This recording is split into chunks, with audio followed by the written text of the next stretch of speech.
Morning, everybody. How we doing today? Morning, sir. How are you Morning. doing? I'm good. How are you? I'm well. I'm well. I'm gonna give time for another for everybody to join in just a moment, and then we'll do the greetings, and you get an opportunity to greet everybody. I'm beginning to Awesome. enjoy this morning talk with you on Mondays. It's almost like I'm using it as an advantage to have mentorship mornings with you. It's beautiful. I Yes, think it's also therapeutic for me. Yes, sir. Because one is able to talk. Once you talk, you're able to put other things in better perspective Yes, sir. as time goes on. So I think it's beautiful. Yes, sir. I've been reviewing some of the conversations we've had as well. I think I've seen a growth, number one, in conversation throughout the nation. Yeah. There's been a platform for conversation across all families as Yeah. well. Yeah. So reviewing them, talking about money intensely for the last 2 weeks, Yeah. speaking about things about character, purpose, Yeah. and community. Yeah. You know, which at some point, maybe a bit later, we might touch on as well. That's but right. but it's been fun to extract certain points from your mind. I think it's our new way of doing Wisdom Wednesday. Yes, sir. And that's why sometimes I think what growth is the ability to use a tool for a while, stop it, so that you can reinvent Yes, sir. naturally. Yes, sir. So sometimes it doesn't stop because you want to reinvent. Oh, let's go away and reinvent. No, it's just you have time. Time has a way of shaping certain things. Yes, sir. If we're purposeful in destiny. Yeah. And I use destiny because destiny and purpose sounds like contradictory words. Yes, sir. But they are actually not contradictory. They are the same. Yeah. You use one for the other. You use purpose for destiny. Yes, sir. Purpose is the tool to destiny. Wow. So if you are destined for something, you realize purpose. Yes, sir. And purpose then takes you there. So what I'm saying in other words, or in simple terms, is that we Wisdom Wednesday sees, but we are still in purpose. Yes, sir. Our job is to just still speak to people. Yes, sir. Yes, sir. Our work is to still shape minds and propose ideology. And I use the word propose because it's whatever we discuss is a proposal to someone. It's a Yeah. suggestion.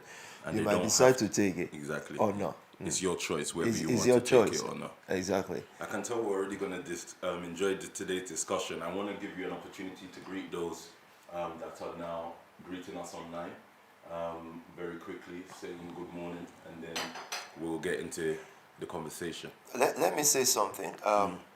When I speak on classes or occasions like this, right?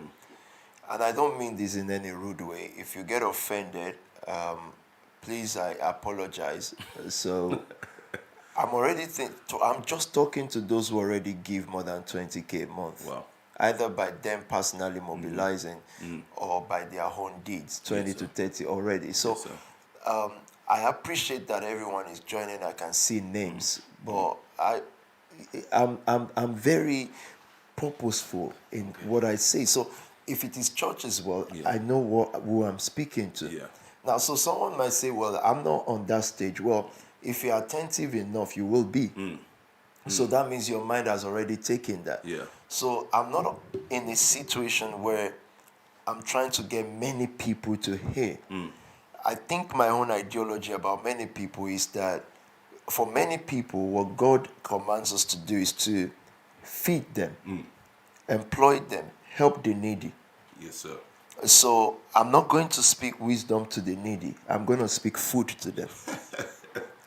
I'm not going to speak wisdom to those who are in despair. I'm going to give them clothes. Yes, sir. It's not talk. What they need is not talk, it's food. Yeah.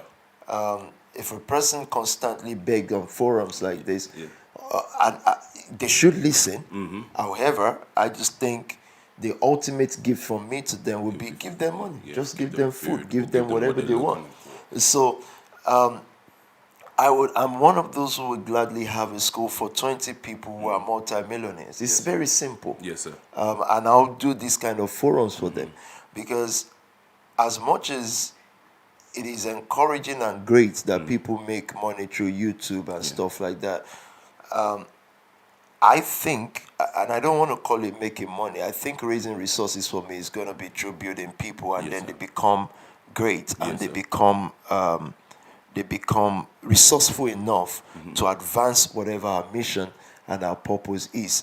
And that usually does not work with masses. On that note, let me welcome everybody that's watching this afternoon. You're all welcome. I'm just saying, who is gonna be the next multimillionaire? That's all. That's all I said. And that's what I was gonna say. That's the best greeting that we can get on a Monday morning. Oh, absolutely. One of the things I love about these Monday mornings is that you kind of get shocked into inspiration, meaning there are comments that will come out in this conversation that will at least stir people up or make you sort of fizzle away, because some people can't handle certain words. So, but I got my phone up because I wanted to actually start this conversation from what you've been writing this morning. Okay. You know, Let's start. Are you guys ready for me this morning, though? I'm ready. I came late. I came about 5 minutes late. And I hate that. So you can imagine what was going on in my mind in the car. Like, you know, I hate lateness. But the reason was I was trying to put up, I was writing my note. Yes, sir. And I wanted to share with Pastor Sam. But the way I write my note, you have to be me to understand it. It's very haphazard. I don't do commas, I don't do full stop. I just write it in a way that I can read for myself. It's for my own consumption. So imagine me trying to construct it in a way that, makes a little bit of sense. So I was doing that, and that took my time until I said, oh, you know what, F it, I can't do it. You know, so let's read this Instagram post today. Mental toughness will give you power to face anything life throws. That was on my Insta, isn't it? Yes, sir. On your Instagram this morning. Yeah. So let me start this again. Mental toughness will give you power to face anything life throws at you. Yeah. Because you have to know. Life is not fair. That's what I want to get at in a second. The sooner you accept this, the better, so you can be tough and succeed. Yeah. First of all, I'm going to ask you, what do you mean by that? Okay. So if anyone asks me what's the first key, if there's anything like key to success, not first key, what is the most important thing in the school of success or money making? Mental toughness. Okay. For me, it's going to be mental toughness. And I wanted to, what science helps me to do these days is that it makes me understand the Bible more. So I'm not saying these things from just someone that is spiritual. And I am spiritual. And I have to be spiritual. And I'll forever be spiritual. But also, I then consult science and see what these guys are saying. And you'll be surprised that I've seen this book with you. I think I recommended it many years ago. Maybe you got the recommended, The Hedge Effect. The Hedge Effect. About the brain. Yes. Maybe you got the recommendation from me, or you got it elsewhere, whatever. It was from you, sir. But I read these kind of books years ago. It doesn't lead me away from the Bible. It leads me to it. Yes, sir. So then I realized that the submission of success in scriptures, and like scientists are beginning to get more articulate and vocal about it, has been number one key to success is mental toughness. Yes, sir. And I'll give you examples. Or before examples, let me just say this. A person who is going to succeed, and this will lead us to defining what success is, but a person who is going to succeed has to have accepted that life is not fair. Okay. You'll never succeed without knowing that.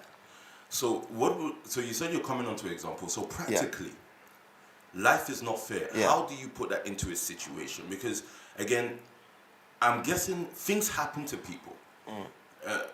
When you're younger, you hear a lot of not when you're younger. When people are younger and they grow up, then they begin to speak about situations that have happened to them when they were younger. And why they are the way they are. Is that an example of life not being fair and ability to overcome that, or is it deeper than that? But that's what stops success. So if nobody taught me, and nobody teaches us these things, you know. So if I start a school of success, this is going to be class 101. Okay. So class 101 will be life is not fair. 100%. Wow. Because the old model will be mental toughness. Yes, sir. The module will be mental toughness. 101 is life is not fair. So again, because the sooner you accept that, Yeah. the sooner you will learn how not to give up. Yeah. Okay. Because if you don't accept that naturally life is not fair, Yeah. you will give up. Because everything that happens will look like something peculiar is happening to you, which does not happen to other people. And what that does is that it reduces your mental capacity. And when your mental capacity is reduced, don't switch that on, please. Your ability to produce at the optimum Yeah. will be completely compromised. So this state of life is not fair. Yeah. How do you put it in your everyday scenarios? Funny enough, you don't even have to put it there. It will be there. Life will not be fair. And that is in every space. You may be doing something good and great, Yeah. and you realize that what comes back is not great. Yeah. Yeah. You may be doing something that you believe is awesome, and I've experienced that as a church. Even those of you who are in the nation family, you know how many good you've tried to do, and you know what comes back. Yeah. Yeah. And if you don't have the ability, if you don't have the knowledge that life is not fair, you give up. It will begin to look as if doing good is wrong. Yeah. Yeah. But it has its own reward time. But the journey into that, and this is why I keep saying that success is scientific. It is not luck. So once you accept, because people will mourn for the first 40 years of their life. Wow. About what is not fair to them. This is not fair. You can do right and police shows up at your door. Yeah. It's what the system is. Life is simply not fair. So why would a person keep doing something if wrong things keep coming back to them? Life is not fair still sounds like you have to give up to that fact that life is not fair. You have to. So You have to accept it. You don't give up to it, you accept it. So the second part of it is how do you react to that? Because some people, like you said, will react by giving up in life. 100%. No, most people do. They can stay around, but they've given up. Wow. They've given up on the initial set out. So you set out to do something. Yeah. And I'll keep using the nation family, for example. Yeah. You said, we're going to change the community. Yeah, we're going to do this.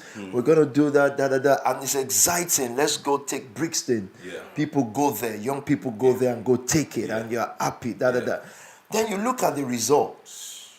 Now, of course, you're going to forget the result of the lives that are changed. Yeah. Then you also forget that what that kind of a mission, or you go east side or whatever, that what that kind of a mission is supposed to do is set you on an exponential path, not a linear path. Wow. And so if you don't understand that it sets you on an exponential path, then you're going to give up, because the way we process success, the way human naturally process success is linear. Yeah. And I'll explain that when we come to it today. Because the whole module is mental toughness. Right now we're dealing with life is not fair. Yeah. And in the way that you're explaining it at the moment is actually touching a nerve for me. Yeah. Because as a leader, you will face situations. Yeah. You will face, like you said, trying to put out good. Yeah. And the result that you're getting back is not what you intended to get back. Yeah. So my thought actually on this, before I go into the next question, is this. Yeah. As we were discussing this morning, and I saw that comment on life is not fair, the thing that I wrote down was this. 99.9% of the time, things are not going to go the way you want them to go. 100%. Yeah. Now, that was what I took from life is not fair. Okay.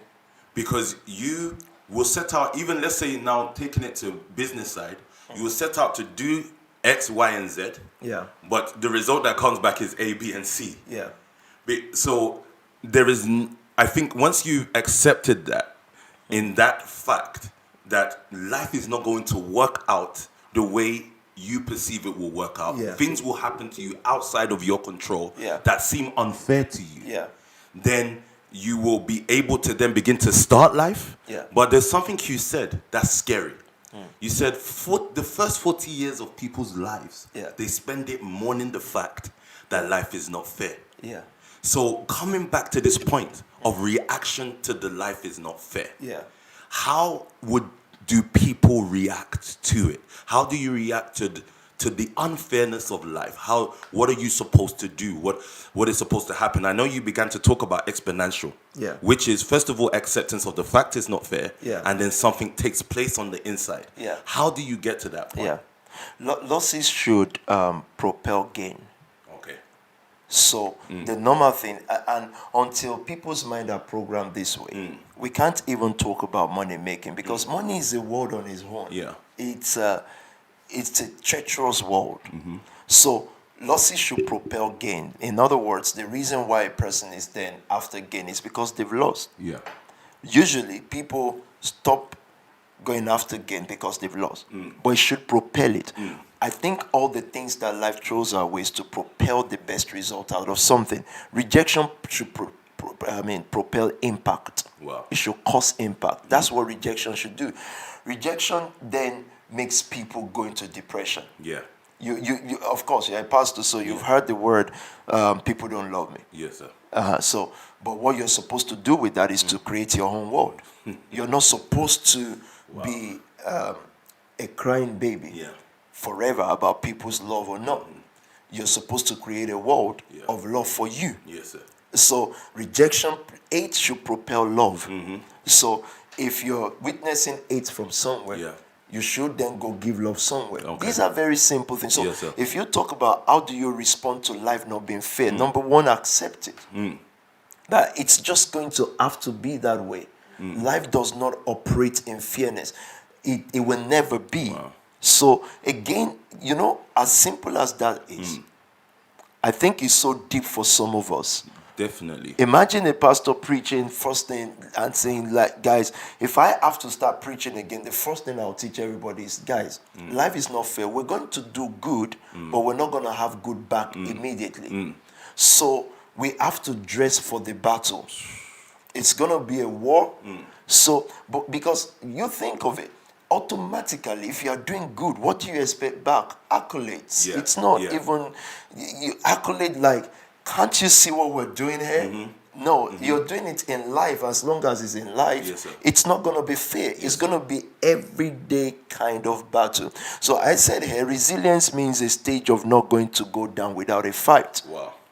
So mental toughness is, you train for mental toughness. So imagine, I've been studying the military, and I think this will excite Pastor Daniel.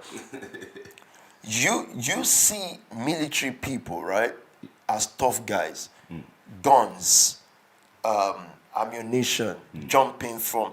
But I think the first training they have to have is the mental toughness of it.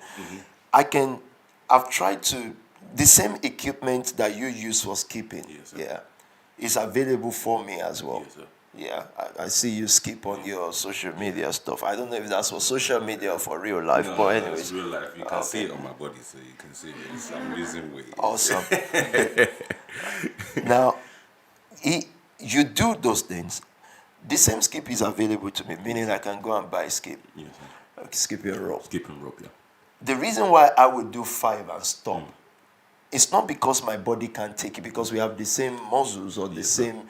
My mind just can't take it. I just feel, why am I doing this? And my mind says stop, because I've been on those treadmill before. Yes, sir. I can keep going, Yeah. but my mind just says, listen, Stop. stop. So in genes, it's not the body, Yeah. Yeah. it's the mind. Yes, sir. And then as the mind begins to tell the body, you cannot take it anymore. Yeah. Yeah. And this is why I cannot be lenient. So I say perseverance will always get you there. This is important though. You want to get somewhere. I'm telling you now, there's only one tool you need. It's perseverance. To get there, it will be perseverance. Yes, sir. Yeah. To keep in there, it will be consistency. Wow. So consistency don't take you there, it's perseverance. Wow. What keeps you there is consistency. And what gets you to have more there is gratitude. I just got stuck in an amazement of hearing what you're saying, and I'm going to sort of backtrack. Yeah. Because these things are so simple, but they're so deep at the same time. Yeah. You said if you had to start over again, Yeah. you're going to tell your class, maybe your school of 20 multi-millionaires. Yeah. Life is not fair. Yeah.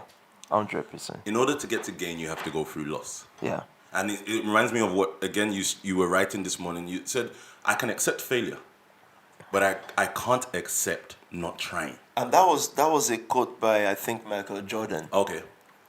Michael Jordan was talking about how many shots is missed. Mm-hmm. About 300, I think. Yeah.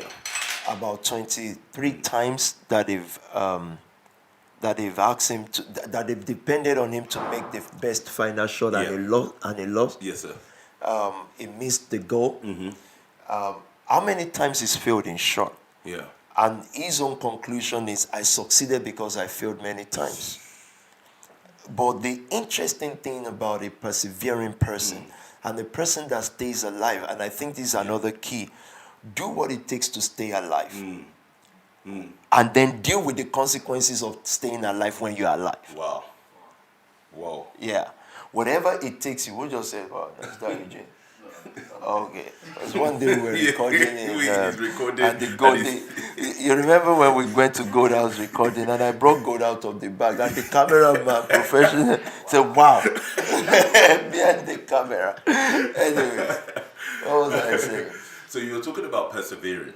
Yeah. Do what it takes to stay alive. And this is why I want to talk about linear growth and exponential growth, right? Eventually, yeah. You do what it takes to stay alive, because everything, I'm talking to businesses now, and imagine 100 people are watching. If you're in the Nation family, I think what I started will hurt you. You are hungry right now looking for 20K but so business people, whatever it takes for you to stay alive, you do it first. When you are alive, you take, your business is alive, the movement is alive, the whatever, then you face the consequences of it. Wow. Sometimes it may be you have to, when you're alive, you have to get better lawyers, or you have to go and report to police station or whatever, but stay alive first. Yes, sir. Otherwise, in life we expect the normal. Everyone wakes up this morning, right? Yeah. Or wakes up in life. You were trained by people who have gone through problems to expect no problem. That's why parents are always shielding you, right? Instead of exposing you to the fact that you will have issues. That's the thing I'm in amazement about, because even in the communities we grew up with, I mean, I'm a pastor's kid. We grew up in church all our life. Yeah. Prayers have centered around, you will not fail. Yeah. Any form of failure. So you're not prepared for failure. You're not prepared for failure because you're always taught about succeeding. Yeah. And that's not through the science of success. Yeah. Because we've not even accepted in this realm science as a mean to succeed. Yeah. So it's not through the science of success, it's through the prayers of family members and pastors. So now hearing this, the amazement is the fact that we're talking about staying alive, and then going back to the points of failing almost to succeed, losing to gain, rejection in order to create a world of impact, and then coming back to perseverance, staying alive in order to be alive. So persevering in order to become consistent. So looking at all of these things, are these I'm almost going to ask you, is this gospel, or is this just a way of thinking? Is this, would you say this are the tools to life? Because I'm still thinking about community, where if we lose, we're upset. We're angry. We're not happy with ourselves. A loss that happens to us externally becomes an internal issue. Correct. And that's the problem. So if something happens to you externally, Pastor Daniel is saying something, it's in military. Yes, military training is 90% software. Wow. Amazing. Wow. You would have thought everything is hardware. The jumping, the crawling, what you see in the film. Mental discipline, toughness, install and 10% hardware, physical weapon. I never even knew that. Wow. Never knew that. The greatest training in life is the mental toughness thing. But I want you to be aware that when we say that, like, most of the community we're coming from, our parents pray for us not to fail or for evil not to happen to us. You do know they are not praying. You know why? Because God answers prayers, and those things still happen to us. So it wasn't prayer. Yeah. Definitely not. Otherwise, then there's no God then. It wasn't prayer. It was fear, an expression. Yes, sir. So here we are, we're dealing with a generation that did not process their failure to turn it to success. Wow. And then they are processing their children to be constant failure as well. Yeah. Because they should have processed that failure and trained their kids to understand failure leads to success, Yes, sir. rejection leads to impact. Yes. Everyone who has ever made serious impact in this world started with rejection. So how can you have a church that is not witnessing rejection? How do you make impact? Because nobody's going to know you. Wow. So what you have are frivolous cowards who just want to stay in the good books. And what you must be careful of is the more people know you, especially now we have to use the Instagram age, yeah? Yes, sir. The more people Insta or Twitter or whatever, the more they approve of you without you having any necessary. The world now rewards impact that are not necessary. Impact that, how do I put this now? If I put up a picture and 200 people watch me, someone say, oh, your mates are doing better. I say, my mate, there's no mate. There's no, show me my mate. 40 years old, pastor, that's done what I've done. No way. I'm on the lane. Yeah. Yeah. So there's no mate there. Yeah. The world will wake up to realize a PT as sir. they go. Yes, sir. But then another person, I don't care what you are, you're not on a lane, on a different path. Yes, sir. Then 50,000 people can like you. That's just, their like is not them saying that they like you. Yeah. They are saying you are like us. We understand you. Yeah, You're you're relatable. You're relatable. You're just us. Yeah, You're not on a lane. So I get worried about accolades and awards and rewards that is not, that is pre your necessary impact. So would you say, because we're talking about accolades, but we're talking about it in the sense of it's easier now for people to applaud you. Yeah. Number one, but then so that I don't want to drag you somewhere that No, and it's been easier before too. I just use social media as an example now. Yeah. The issue is people have been getting knighted like Queen or for no real impact. Yes, sir. So what happens is when they now want to set out on a lane that they thought okay, I'm understanding. that impact brought, they don't have the mental toughness for what they are now aiming to do. That's how we got even into that. Yes, sir. So go on. So do you think the first quality is an individual? Because it's almost like you're saying rejection is a quality.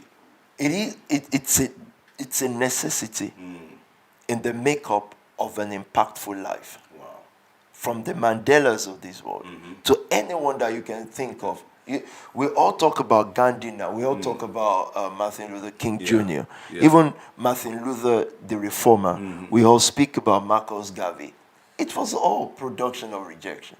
So what if you're a person that plays life safe? But that's the issue. Exactly why I put up the post Yes, sir. of I'd rather try. You see, our brains, the way they form, is quite interesting. And I think if you've read the Edge Effect, Yes, sir. the way they form is they will respond to the community we are growing up in. Yeah. And what that community teaches us and what the brain will do is it keeps you safe. Yeah.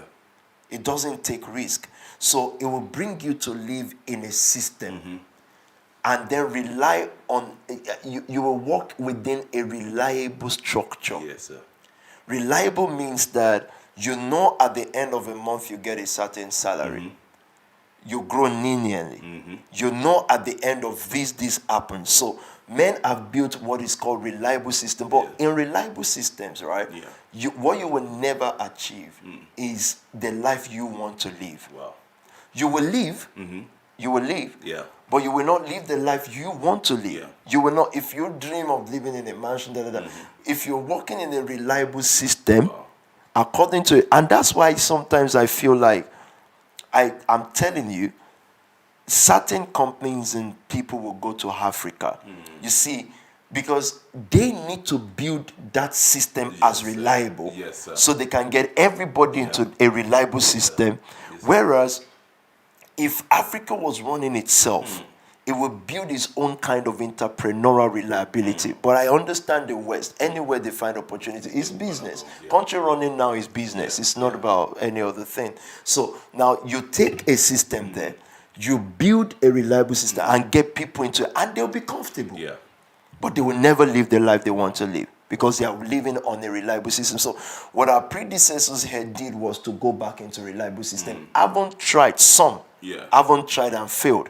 So what they now need to teach the next generation, what they are trying to is, look, just be in this reliable system. Why are you stressing it? You're in London, you're in America, you're in the West. Just, submit to this system gently now. Don't let it force you. Yeah. And that's going to be a problem. And the reason why I asked that question, I've got so many thoughts running through my mind.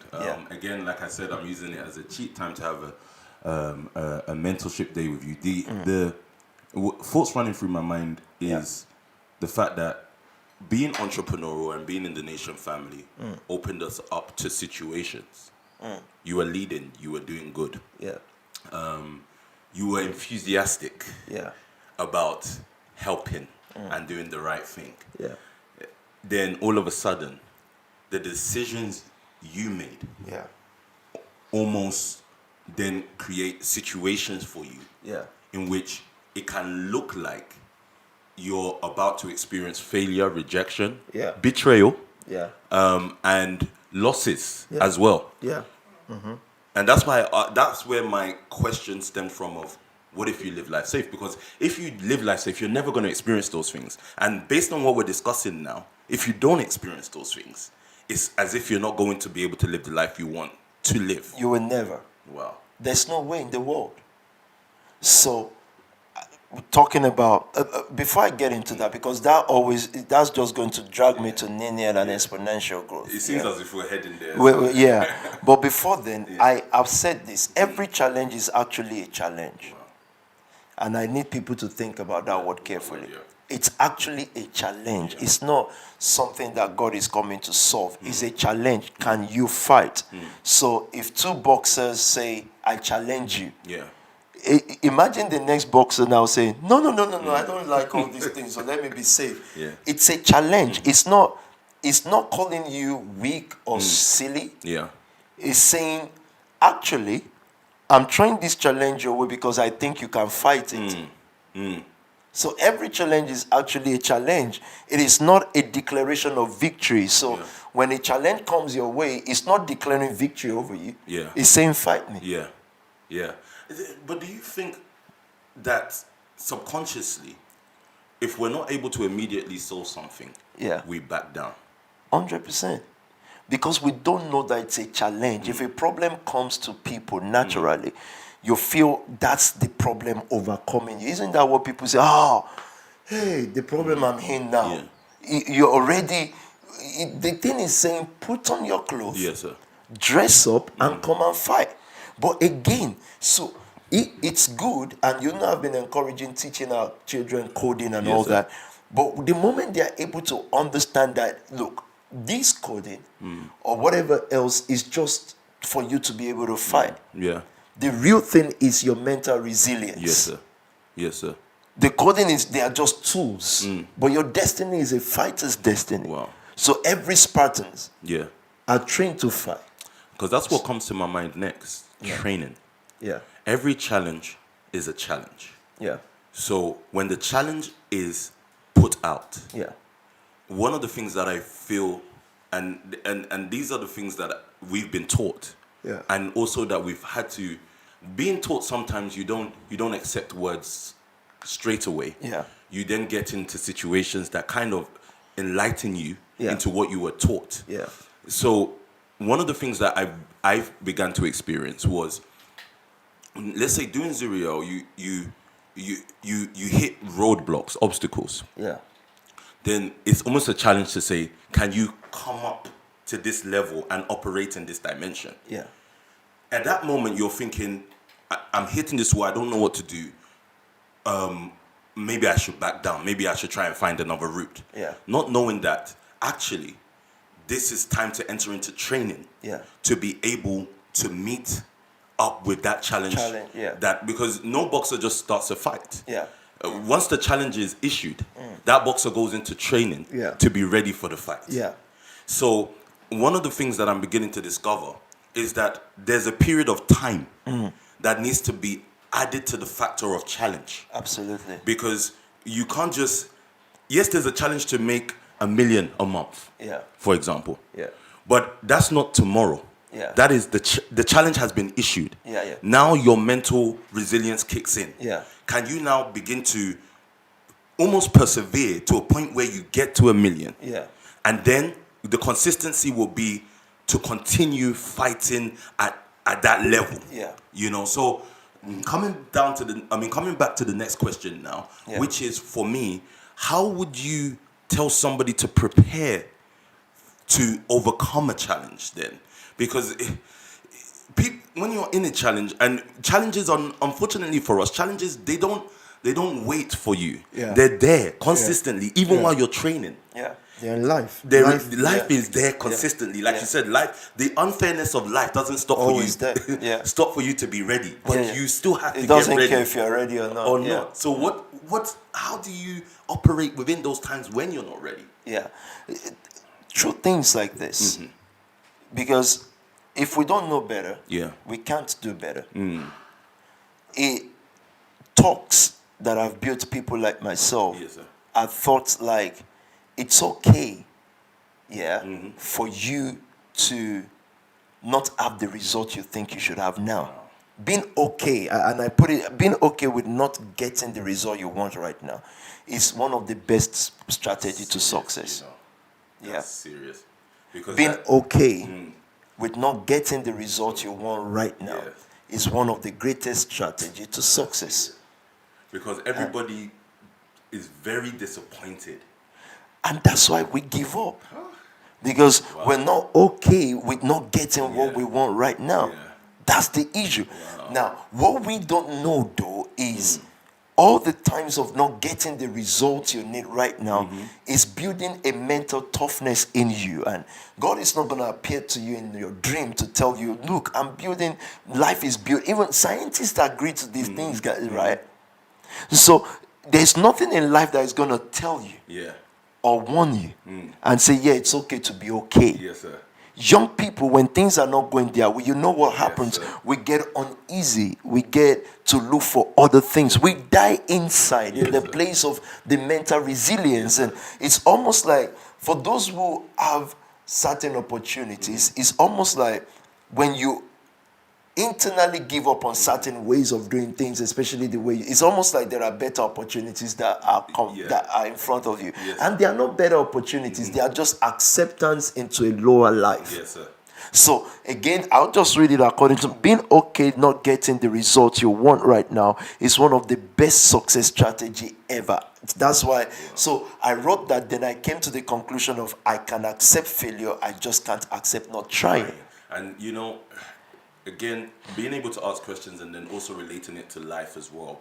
I remember times when we would then put up money for hotels in order to do recruitment drives, get people into those hotels, and you know, we're expecting 50 people have signed up, and 5 people show up. And I realized there was almost an excitement that, oh wow, on paper, this is what we have.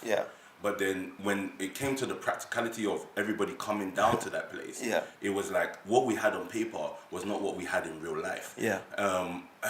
I think those were the lessons that taught us, or taught me especially, about results, about being okay with the result you get. Absolutely. Because most times what happens is that makes sense. You're more focused on the result rather than focused on moving onto what is next. And that's what I'm about to say. So you've touched it. I said it's not about if we win or lose in result. It's about us being the best of what we can do. So you'll be, if you're not careful, you will think recruitment is not how many people that came. Recruitment is recruitment. Yes, sir. It is not. So you might misunderstand recruitment for, hey, 50 people came today, according to what we expected. Yeah. Then you forget that recruitment is actually getting five people recruited. Yeah. So movement can look great because it's a lot of people. Yes, sir. Yeah. Yes, sir. Now, what is church? Church is not the gathering of many people. It gave 5 ministry gifts for the perfecting of the saint, for the work of the ministry. Yes, sir. Yes, sir. Otherwise, you then say, 500 people attended today. Sir. Wow, that's a lot of great. people in London. But real result is 40 people got ordained. Yes, sir. Yes, sir. Because the whole setup of all these years of 2,000 people gathered in Metropole, 3,000 people, is to get 40 that can do the work of ministry. Exactly. Wow. So if a church is not producing at that level, it doesn't matter how many people attended, you're still not performing anything. You know a question I have for you, and this is just a direct question to you at the moment. Can everybody really face this kind of lifestyle? And I tell you why. I think it almost seems as if some people are born that way. Right. Rejection comes, they know how to fight through rejection. Yeah. And all of the, it almost seems as if some people are born that way. Then there are the few people that can be taught that way. Yeah. And they respond to it. Yeah. But I'm saying, can the majority live this kind of life? The Bible says that some people were born Enochs, and some became Enochs for the kingdom, and some for. So I think, and it's deep that he used Enochs because that's like the totality of life, what men live on and all that. So I think if anyone is taught anything, should they choose to embrace it? That's why I said these are proposed ideologies. But they are not proposed just from a spiritual standpoint. Neither are they proposed just from a scientific standpoint. They are proposed from both scriptures and science. Yes, sir. So if a person is diligent enough and does not say things like, well, I'm just who I am, that would be foolhardy. Someone says, I'm just who I am, but you're not just who you are because you were born as a baby and you didn't know how to use the spoon or knife or fork. You didn't know how to eat. You were taught that. Yes, sir. So how can you just be who you are? You were taught everything. If you use your hand to eat and you think it's the best culture, it's because of where you grew up in. If you grew up in another place, you'll be doing differently, completely differently. So what we're saying is, no matter how weak or inactive a person is, should you make a choice for something, you can. Yes, sir. And I do accept also that certain sapiens are born certain ways. It's just the way they are. Yeah. They can fight. But I think the reason why those sapiens are created that way is to be able to then teach others. Yeah. Yeah. To say, you know this, da. And then a person comes to the realization of something and they say, oh, wow. Like, I believe many people are watching right now that are coming to certain realization to say, okay, can I process challenges differently? And to complete my note here, I said, every challenge is actually a challenge. That is full stop for me. Yeah. It is not a declaration of victory on you. It's a chance to win something. Wow. To know this is to be mentally ready to fight. So if you know that every challenge is actually a challenge, it means that you are mentally prepared to fight. It's not going to be banking is stopping us. Yes, it is unfair life. Yeah. You know, my first morning is about banking. Like, imagine someone wants to come out of a lifestyle, a fraud lifestyle, whatever. Then you go borrow money for them to start a business. Like I've said it on this platform too. Yes, and then they start. legit now. They're trying their best to become responsible citizens. And then you see a bank lock their money. Yes, sir. From that point, what do? You almost want to sit down with them and say, you know what, just do what you were doing before, because it's easier, Yes, because sir. you were, a person that is, anyway, let me just leave that for argument's sake. But we should have known that would be a challenge. But we thought, okay, once you do legit, people should know and say, well, wow. Even you will think the banker will say, wow, young man, black young man doing well. Yeah. He's life is treating him unfair too. It will be unfair to you. He doesn't care. How does a lady who has expectation, and I've thought about this, I'm thinking of the best way to say without being too vulgar, and it's difficult because these are practical stuff. A lady who has expectation and you've been told, well, we're going to employ you, or someone is going to connect you with a business stuff, then you go to the office and waiting for this guy to come out and give you your agreement, whatever kind of deal, and the guy comes out in sexually suggestive way, up front, abrupt, brash, very brash, ways that I cannot describe, because I've dealt with cases like that before. That's why I'm saying this. Brash, no finesse, no, he's not even trying to talk you into something with him. He's just appeared in a very suggestive, physical way. Let me just say that. How does a lady react to that? It's either you kick off, you say abuse, you report to newspaper, they won't even answer you. You do what a normal person would do. Yeah. Or, if you're a loose person, hopefully none of those kind of people are watching, you go his way. Or you have enough toughness to get to where you're going without being loose. Yes, sir. And without being dramatic, if I may use that word. So I'm being careful about what I use now, because the word, they say, oh wow, that's so wrong. I'm going to say never in your life. Yeah, of course, that's by all means, that's what you should do. Yeah. That's your problem. But remember the class I'm talking to. I'm saying that life is going to, and that's extremely unfair. You cannot block a person's success because of your own sexual desires. That would be completely wrong. But that's part of the life is unfair, because you're looking at this lady and saying she's very qualified for whatever but she's not going to get ahead in life because there's just a guy who is just brash and indecent. Let's just use that word for argument's sake. You know, I've got some thoughts on my mind. Number one is the notion of delay.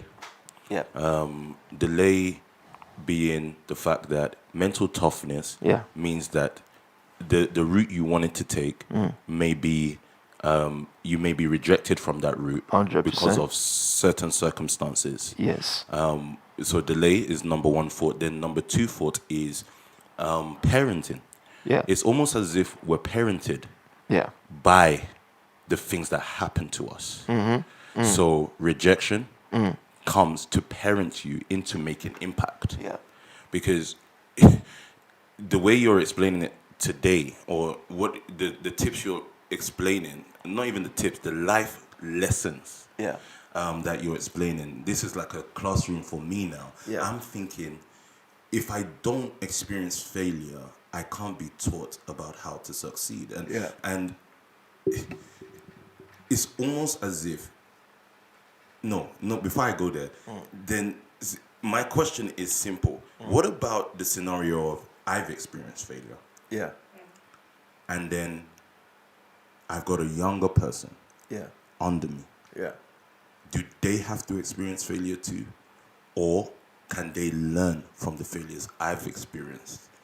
So what I'm trying to say is, because I've said parenting now, does everybody have to be parented by those things? Or can I fail and then a younger person who I'm raising not have to experience failure? Because it kind of changes the notion of mentorship a bit here, you know. But you know what we're looking for is not failure, it's fight. Okay.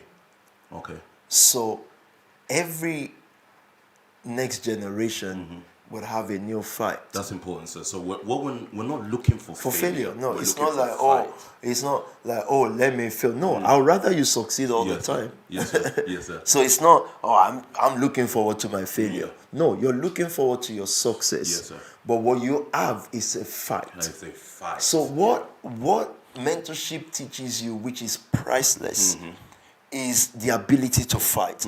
But I can't tell you, Pastor Sam, Terry is with you, yeah? You can't tell him what his fight is going to be. You can give him his challenge. Terry, go achieve X, Y, Z. The fight is going to fight. The impact you're making in his life is the ability to fight. So he sees you fight through some things. Yes, sir. He sees you fight for and through. Yes, sir. So he's now imbibed the spirit of fighting so that when you give him an assignment, he knows Yes, sir. how to fight. But you cannot dictate you cannot tell what his fight is going to sir. be. You're just going to, mentorship has just taught him this is going to be I fight. can't carry him through a fight. No, you can you give him the ability to fight. You give him reasons to fight. Yes, sir. You give him, look, they all live here now. This is a beautiful mansion. What you're teaching them is to fight. Yes, sir. Yes, sir. That they don't have to accept the safe zone. Yeah. They can fight because they've seen you fight. Yes, sir. They've probably seen you live in 3, 4, 5 houses Yes, the sir. day you have to move out, pack your bag. Yes, But it gets better because you're staying alive. Yes, You sir. stayed alive, then you fought. You Okay. stayed alive, then you fought. Okay. Now, I'm looking at this back generation, the next generation, and I'm excited to see what their fight is going to be. But what you cannot take away from them, and this is why mentorship is important at the early stage of our life. Yes, sir. It teaches us that there is fight. You know, Because people still fight in life. Some people, look, either people, it doesn't mean that because you don't accept that life is unfair, you don't accept that failure is you, that you won't fail. People fail every day. Yes, sir. They fight to get up to go to work. 9 or 8, I don't know when people wake up to go to work, and that's fine if you love what you're doing, but most people, 90-something% of people don't like it. they don't like it. They don't want to wake up, but they fight. They have to wake up. They have to go back home. They have to. That's why they love this lockdown thing, isn't Yes, it? sir. Because they still fight. It's just that we choose our fight. Yes, sir. And I when you were speaking, one of the things that came to my mind, especially when you were talking about staying alive, was I had an image in my mind of no matter how much, let's say a boxer was in the ring, and you see it in a lot of these Rocky movies. He's getting beaten on, he's getting beaten on, but he just manages to stay up. And then as long as he can continue moving his hands, you know, he's able to then come back. But I'm also then thinking and pulling it back to practically to my life as well. One of the things I was saying to some of the guys is the skipping that we do is I aim for 1,000 calories every time. Does that mean skipping 1,000 times? No, it does. You skip a lot more than. No, we skip a lot more than 1,000 times. Really? Yeah. How? You skip a lot more than 1,000 times. I can't do more than 10 times. The reason I mentioned that is because one of the things you've done is you train the community to have a target. So I'm not talking 1,000 calories is good, but that's the target that keeps me skipping. You know, so until I reach that, I know I'm not going to be able to stop. And that enables you to fight.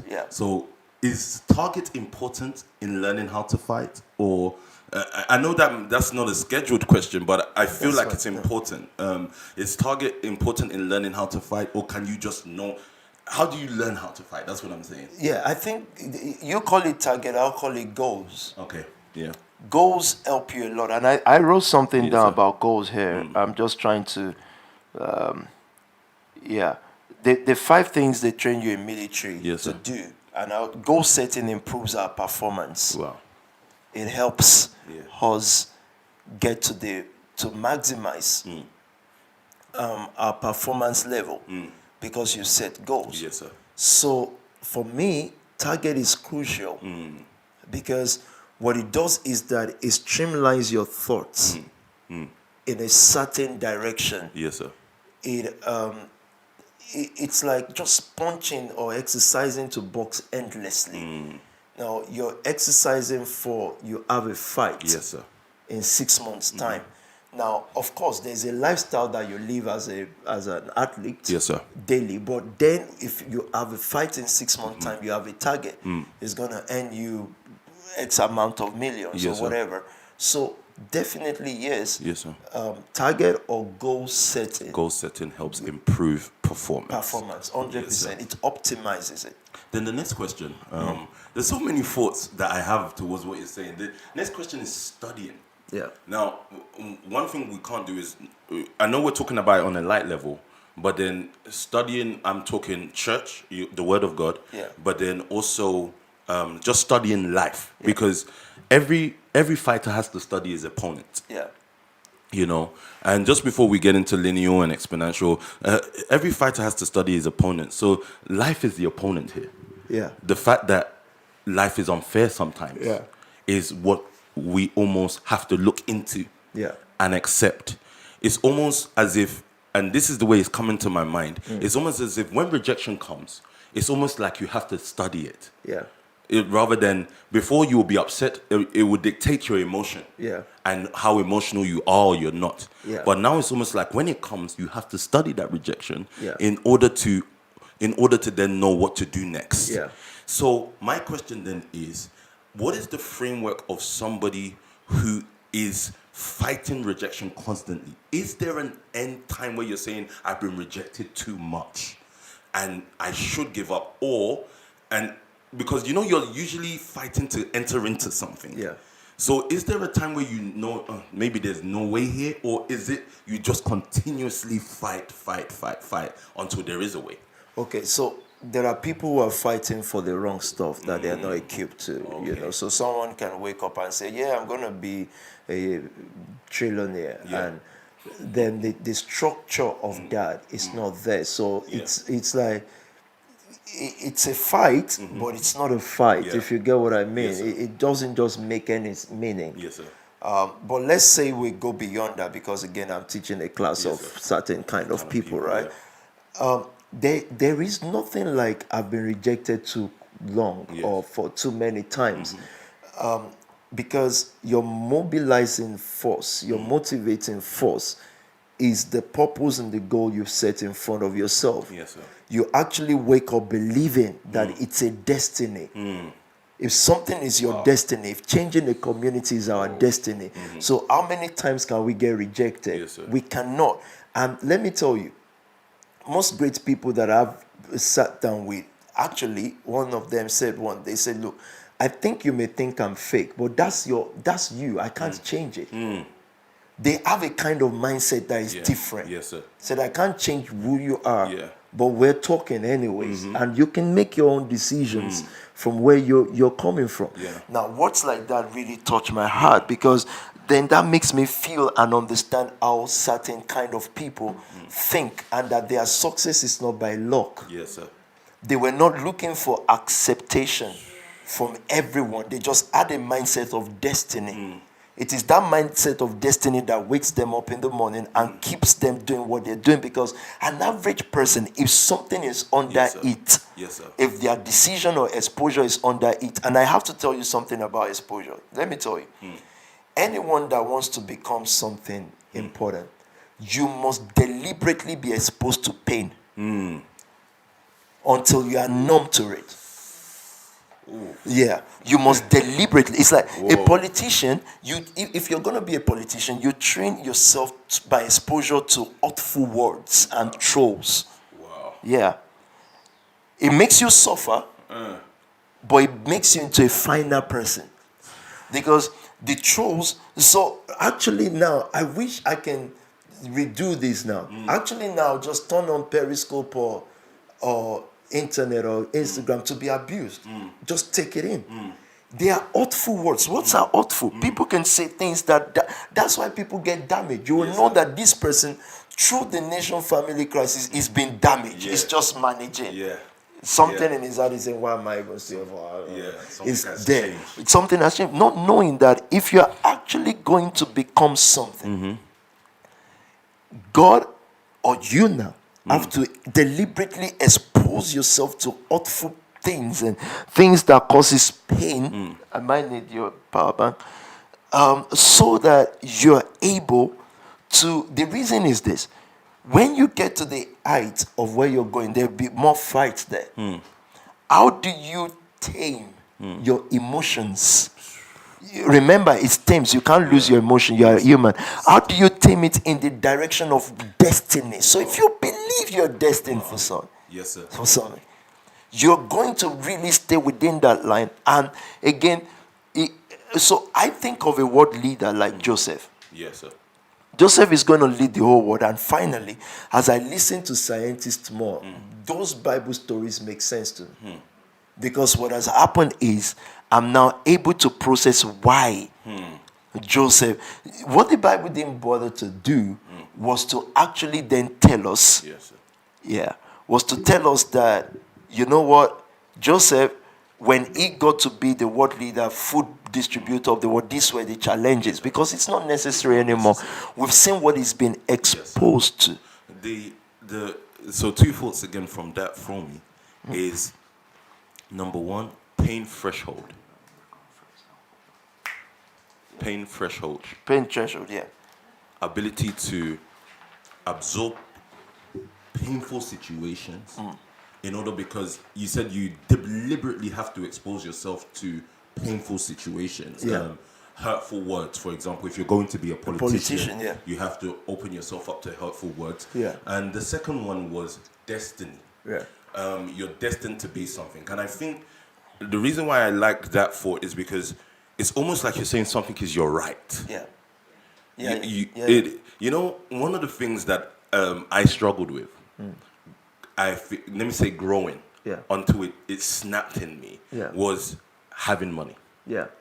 And I think a lot of people, and this is why I'm mentioning it, because a lot of people can struggle with that thought. Yeah. You're thinking, where we come from religiously, money is needed, but it is not presented as good. Yeah. So then there's this, when you are now hearing these school of thoughts, you're now detaching from a thought of money. Should I feel it's my right to have money? Almost like a destiny. I'm destined to be a millionaire. I'm destined to be a billionaire. It is my right to be. That thought that comes is something that we usually struggle with. Because it's like, hey, then you hear a word, and it's like, don't be about money. But for some people, it is a destiny that they just absorbed. And one of the things that snapped to me about, maybe I can say about 2 years ago, it's not that, it's recently, about 2 years ago, is that I deserve. It is my destiny to have money. And not because I want, again, I don't want to use money just to spend it lavishly on myself. It doesn't matter what you want to use it for. but it's because the community that I was faced with, the challenges we were faced with. For example, as being a mobilizer, you look at a situation and it's painful. It's like, you know what? I want to be able to just solve this myself. That's the pain that you create your own pain. Sometimes. Because now I'm not in pain of I'm living. I can't say I'm living a bad life. No. But I've got pains, meaning there's a target here, and I'm still not able to meet it yet. That's my pain. So destiny and pain, do they go together, or are they? Or does your pain navigate? Does your pain navigate you? Your pain is your destiny. Wow. And that's why in the process of fulfilling that, you're going to be hurt. Because what you feel for the community, there will be thousands of people who don't feel it. And the reason why I said it doesn't matter is you don't even need to explain yourself to people because they won't get it. You can't wear a deal and tell people that I'm not even trying to get money, not to spend it lavishly on myself. They look at it and say, look at your wristwatch, look at it. So they can't understand and they don't have to. So the pain you feel for a community is your own destiny. So when we say destiny, it is not rose around whatever would be. It is a path that you chose. And on that path, or that chose you, on that path, there is out there. And people then they go back from that path because of the hurts Yes, sir. and the consequences of your pain. So it's more like God actually showed us a picture in Joseph saying, you're going to be this guy who everybody bows to. But that's your pain. You want to change the old world. You want the world, literally, you want the time of the world because that's the sun and the moon bowing down to him. Yeah. You want the time of the world to revolve around you. Yes, sir. That was how the story of Joseph kind of started for us, right?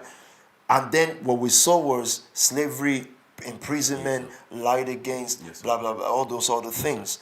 But then how it ended was the whole world revolved around him. Yes, sir. If it says the world is not eating, the world is not eating. But his pain was that journey because his destiny was what he saw at first. Sir. What I'm thinking about now, sir, because I want to ask you this question. Yeah.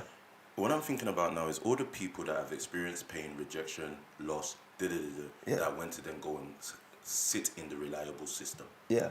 How do you keep getting up and keep going when experiencing these things? Because of destiny. So if you're watching now and you actually believe true leadership, true mentorship, that you're destined to be a billionaire. And that's not going to be the definition of success for everybody. Yeah. Everybody's not going to be a billionaire. I don't think so. Yeah. For some, they are going to be the best mobilizers. You have to own it. But when you own it, you don't own the dignity of it alone. Yes. You own the pain of it.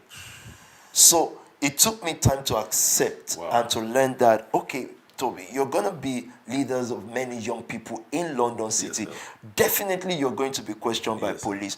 Definitely you're going to be called names. Yes, definitely people will call you thieves and all that. It is acceptable. It's fine. You have to wear it like part of your necklace or your gold wristwatch because it comes with that office. Wow.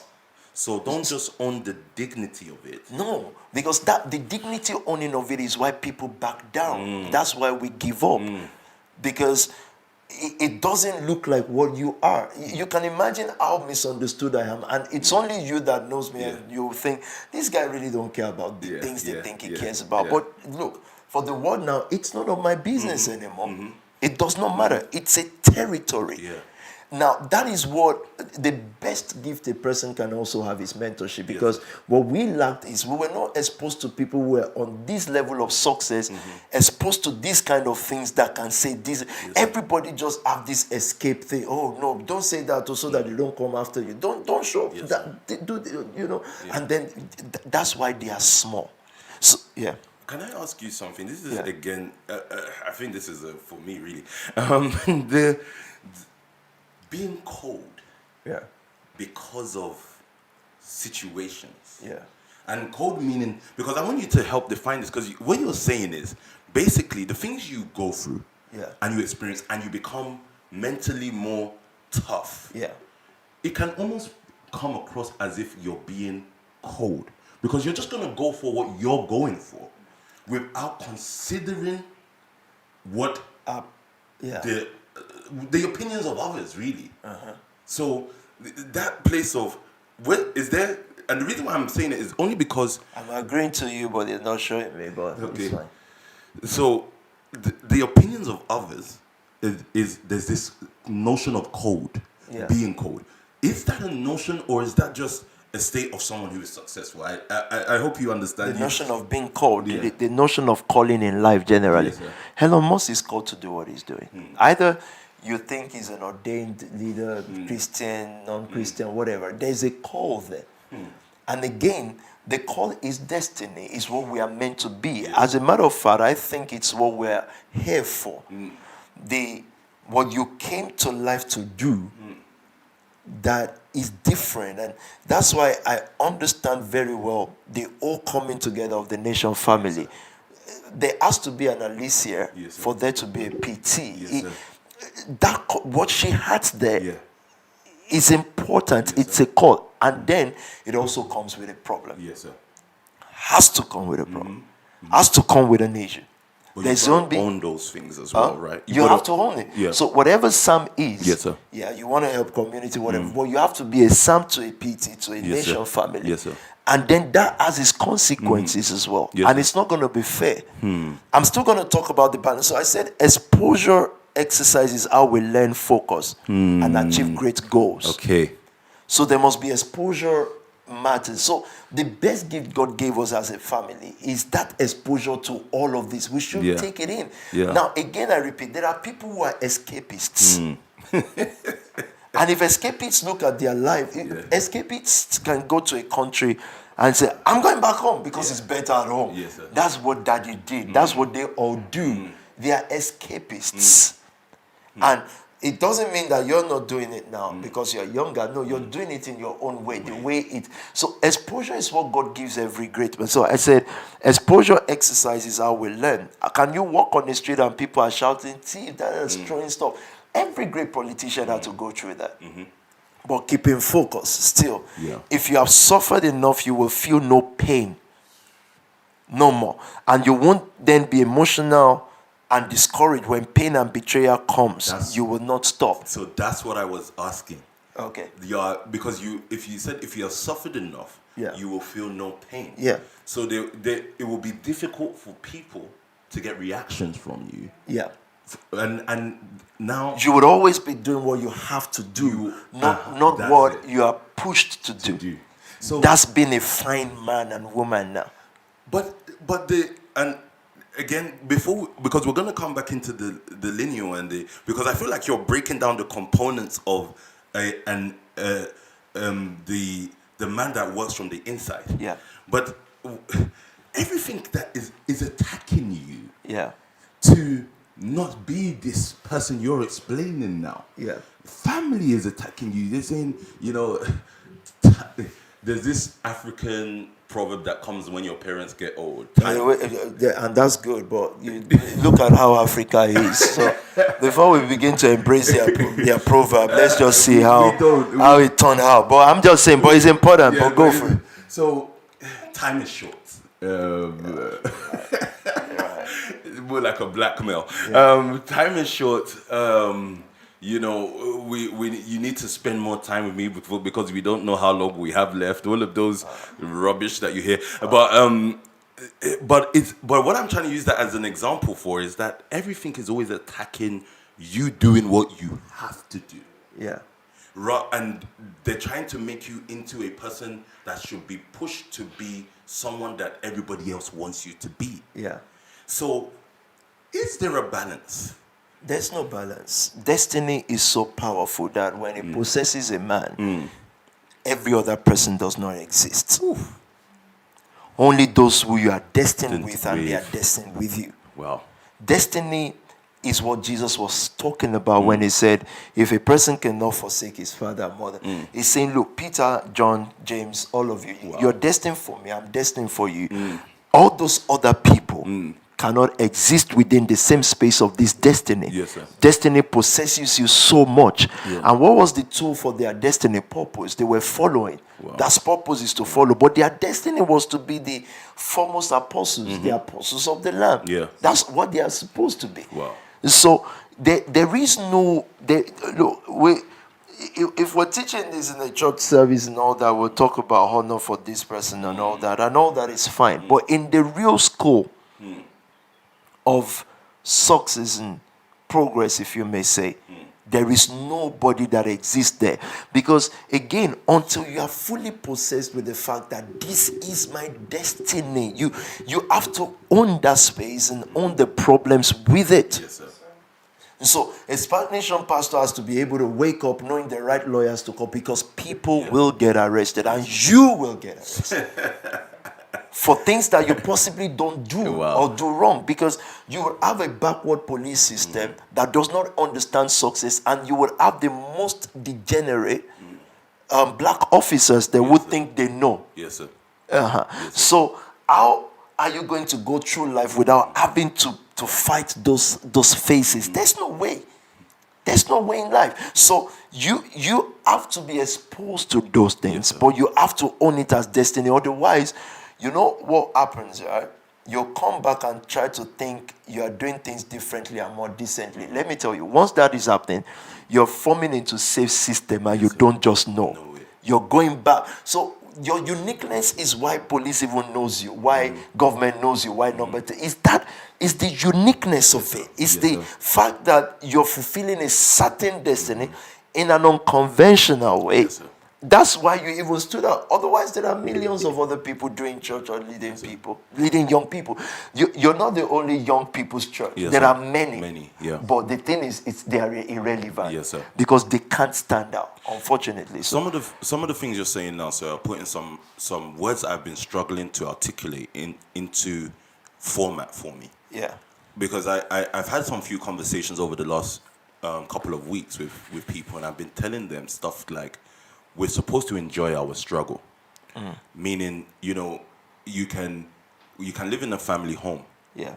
and someone needs £100, for example, to travel to work. Yeah. And you don't have it. Yeah. But you're finding it. Yeah. It is now that's not for everybody, but it is a part of your struggle as a leader, because you're helping someone transit somewhere. Yeah. Now, basically what you're saying about the pains that you go through, Yeah. I'm realizing that we're meant to own those struggles. Yeah. Rather than, because what people would usually, Otherwise, you'll be discouraged. You so will give up. That was my next point. People Yeah. would then complain Yeah. at some of the struggles they're going through. Yeah. And remember, these struggles are not things that are happening to you. They're struggles that you're choosing now. Yeah. So they will. And even, look, let me tell you, even if you don't choose it, it will still happen to you. Yes, sir. It's just that what you will produce will be lesser. People still struggle to find money to go to work, even if they don't live in a family house or they are not givers. They still struggle. Yes, sir. Anyways. Yes, sir. So the best thing that happened to people who choose a community is that they choose the struggle. They choose and they the are struggle. aware, they are conscious Okay. about the struggle that happens Yes, to sir. them. So that gives them the opportunity to be able to hone it. Yes, sir. Okay, then I have a question for you off that, sir. And I have many questions, but people face struggle either way. Yeah. And some are still within the system. Yeah. All of them. All of them All are of them yeah, are all within of the them within system. the system. 1% or so is, yeah. Go on. So why do they not? Struggle doesn't. Okay, so they give up, but struggle doesn't give up on them. Yeah, that's the word. I like that. Struggle don't give up, man. Struggle is very stubborn. Exactly. Problems are stubborn. It's like they call each other. Before one ends, another one is at the door. They are just Exactly. Yeah, So- they're very united. So you can't escape it. Yeah. So why is there not a reaction of, okay, I'm gonna sit up and face these things? Yeah. What goes on in the mind of someone who has given up? Well, I don't know how their mind works because I've never given up. But I think scriptures helps us. There's this thing called the deceitfulness of riches and the cares of this world. So you get to a place where you think, well, after this problem, I know what to do. I'm not expecting any anymore. And you may not. If you submit to a problem, another problem will come. It's not just the same one. Yeah. Because now you've avoided that one. Okay. Someone has gone through debt. Yeah. And say, never again. Okay, yeah, But what they don't know is that certain doors open certain doors for bigger debt. Yeah. So you're advancing this. Now they are very afraid. If they see just the ticket, man, they are panicking because they've been taught a lesson. Yeah. So they've now submitted to lower stuff. So if the lower problem subjected you, the higher one is not coming because it's not coming in that space. But you will still have problems. You're still going to constantly have problems. That's why we're saying that, you see, early exposure is the best gift Yes, sir. that a community gives us. It's the best gift that leadership gives us. Yes, sir. Early exposure to certain kind of problems. So if you're going to break through financially, you're not going to without needing to. Now, I want you to remember that the Mark Zuckerbergs of this world were not looking for money, Yes, sir. at least so to speak. Yeah, they're looking for certain kind of solution because there is a pain, a problem. How can people connect and see themselves face to face? And they started working on this thing, and that destiny was bigger than even something that was big, like being in Harvard University or MIT, wherever they were into. You know, the destiny was bigger. That's why I'm saying that. And look, what even our so-called parents with the African proverbs, what are they asking us to do? People like Zuckerberg's parents were asking him to stay in a big university. Yes, Ours is yes, just sometimes it's go and give birth to a child. Yeah. It's the most mundane, mediocre thing ever in this world. But again, if you're not exposed, and leadership, I think that's the first work of leadership. It's exposure. Leadership should get you into problems. Wow. It should throw you in certain deep ends so you can swim. That's what leadership should do. So back to the fact that you can be in a EDC center or in a family house and you don't have this, you solve the problem together. But the moment you think, this is so unfair, how can I not have blah blah blah? How can you not have it? Why should you have it? Why should you have it? You shouldn't have it because you haven't got it. Wow. No, I'll explain what that means. I say, how can I not have that? Yeah. You cannot have it because you do not have it. That's a deep answer, but you have to think. You haven't got to the place to have it. There's something that you said to us a long time ago that I repeat consistently. Yeah. If you could handle it, you would be handling it. Yeah. What I took from that was, the same way you're saying, if you haven't got it because you haven't got it. Because you haven't got exactly. it. Because you haven't been able to get it, so you don't have it. Yeah. So one of the things, but that still helps me to understand life is unfair still, because it's almost like life will chuck at you whatever it wants to chuck at you, but 100%. then you have to decide it's almost like you decide what you want. Yeah. And nothing is actually stopping you from having what you want except from you. Yeah. Because you have not decided to make it your destiny. Yeah. To have it. Yeah. So, but that is, it's almost turning everything upside down. So I'm not good. We're taught to be patient, and there will be patience inside of life. Will teach you patience in its own way as you're going for something. Yeah. But it's almost like we're taught to be patient, meaning wait, God will do. Because we can't ignore the fact that church has taught a certain system for a while. And then you're coming to now say some of the things you're saying now. And it's now sort of changing and redefining the way we live as a community. Which is, hey, if you want to have something, you're going to need to accept it as your destiny. Yeah. If you want to be the best in something, you're going to have to accept that it is your destiny to be the best. Or for you, if you want to fulfill purpose, you're going to have to accept that it is your destiny. Yeah. And that mind of destiny is difficult to attain. Yeah. I tell you why, because everything in life puts doubt in a person. Yeah. Everything. Everything. So your parents don't even believe you can become great. Yeah. Yeah. You know, he said, why are you thinking this big? Yeah. Why are you following, even when you go to a church that is teaching you to have more than you usually would have in life, they're saying, just cut your cloth according to your size. Yeah. Everything is fueling you with doubt. Your failure usually is not fueling you with destiny, it's fueling you with doubt. That's right. In yourself. Yeah. So the minute you attempt to try, doubt comes in. Yeah. So attaining destiny, I'm just stuck as to how somebody really, because we can be talking this now, but sir, you know that someone can then be hearing this and be doubting themselves. Yeah, 100%. You see, patience is not the notion of do nothing. It's the notion of how you do what you do. Wow. So patience is not, so when churches taught us patience, they taught us do nothing.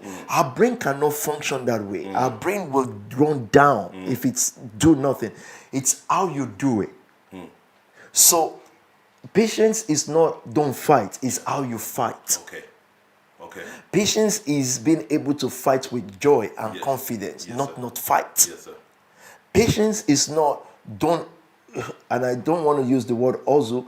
Patience is not don't stand up for what is yours. Patience is how you stand up for. So patience means that I have a case with the police. I have a case with that I've done nothing wrong, or even you've done something wrong, whatever. Yeah. You are charge of your emotions to make sure you wreck them and win them and make a fool out of them and show the world how foolish they are. But you see, the problem is either you do nothing or you do it overly without patience. So that may drag out for a while, but you're building something. Okay. You're fighting, Yes, sir. right? Otherwise, you can fight emotionally and you punch an officer one day. Yeah. Because that's what they need. So patience is, and I use that as example so that you can understand Yes, what sir. I'm saying Yes, in the broader sense. Patience is being able to process and be able to get what life wants from you. You are able to get something out of what life wants from you, not you giving yourself to what life wants from you. Wow. You understand? Life wants you to lose your mental resilience, but then you can take the problems that come your way and get out of life what you want from it. So you are getting what you want from the problem, not what the problem wants from you. So the problem could want you to back down. It wants you to back down, it wants you to be broken, it wants you to fit into a system, it wants you, but you can actually take the same thing and use it against the world and get what you want out of life. Because the way life is structured, apart from the family, Yes, sir. is everybody wants something from everybody. Yes, sir. How did they get there? Life is just like that. Life wants something out of you. So how do you sit how do you sit down and say, I'm going to get in life what it normally doesn't give people? That's where we're talking about exposure, perseverance, Yes, sir. the ability to be patient. So patience, again, I repeat, is not you doing nothing. It's how you do what you do. I'm finding an opportunity to put in different questions here. That's right. You mentioned the art of escapists, those who escape problems. Yeah. They find different ways. How do you know, because is there such thing as getting wiser? And how do you differentiate it from not trying to escape a problem? So I'll give you, Nation Family is a great example. Yeah. What we did for lives Yeah. and the way we did it. Yeah. To the world, or anyway, it could be deemed as reckless. We were so, naive, in quote. Unique. But then you see certain things that happened when you did it in your uniqueness. Yeah. Is there room for improvement, or is that you trying to escape a problem? I don't know if I'm making sense to you here. Absolutely. Because everything. Because everything is the uniqueness of the way you do things. Can you improve its uniqueness, or are you escaping a problem because you know that you were hurt in a certain way before and now you don't want to be hurt that way anymore? You get finer. Once you get finer, you get more effective. Okay. You understand in this illustration or this conversation, the context of this, you know how to get your right people target. You're almost at a 90% chance of who will make it and who won't. Okay. I can simply look at ordination. You guys ordained 40 people on on Thursday. I can easily look through that row and know those that I work with that will be close to a PT in the next 5 years. Why? Because we've gotten finer over time. So you shorten the time that it takes you to succeed because you've gotten finer. Yes, sir. You've known better now. So I don't know if we're going to call that improvement, but what I know for sure is that we're getting finer because of exposure. Even if you call something abuse or trolls or stuff like that, every single one of it develops you as well. Yes, sir. The only person it doesn't develop is the sayer of it. Yes, sir. Because they're just going to say and move on. Yeah. If a police person is on your neck, is trying to find this out, he or she won't improve. You already know where they're going to end their lives. Yeah. But you will. Because you get finer. If you want to be a criminal, you'll be a better one. Because of what has happened. Yes, sir. So you get better and better and better. And that's why we're saying that growth is exponential rather than linear. Yes, sir. You develop internally. And you see, when we talk about this internal development, it sounds like a cliche. Like, yeah, grow inside. Like, oh, yeah. Let me tell you something. If you don't understand the practicality of it, the theory of it is everywhere. People talk about the theory of it a lot. Grow inside, be a better person. We hear that if you don't understand the practicality and the science of it, you still won't do it, and you still won't succeed. However cliche you've made it, if you like, you can say before Peter says it, before Peter says it, yeah, we know. Yeah. You can do all that all you like. It still won't work. Yes, sir. Do you, now that you've mentioned linear walk and exponential growth, what is I know we've mentioned some practical sides to it. Yeah. But how do we start to measure exponentially? Because we were discussing before, and you were talking about the difference between somebody who works, you know, and the average person working in America. So I'll help you out with that. So let me give you an example, because some of you are wondering, what is exponential growth? What is linear? Linear is a straight line. Yeah. If you stand somewhere now, now this is vital, and I think this is the conclusion of everything we've been talking about, right? If you stand somewhere now, and physically, you take 30 steps, you mark 30 steps. What is that? Progress. You say, I've progressed. If you save 1 penny a day, at the end of the month, you have 30 pennies, right? Or pence. You have 30 pence in your account or wherever. What is that? Progress. You say, hey, guys, I've made progress. That's a straight line. That makes sense. That's where you're going. It's linear. Okay. But we've said success is actually not linear. It is exponential. I'll give you an example. So the average 55-year-old man in America, his income, wealth that he earns will be about $180,000 a year.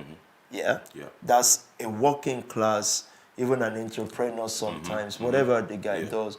That's his earnings. That's what the average American, and this is according to CNN Money, as early as about 2-3 years ago.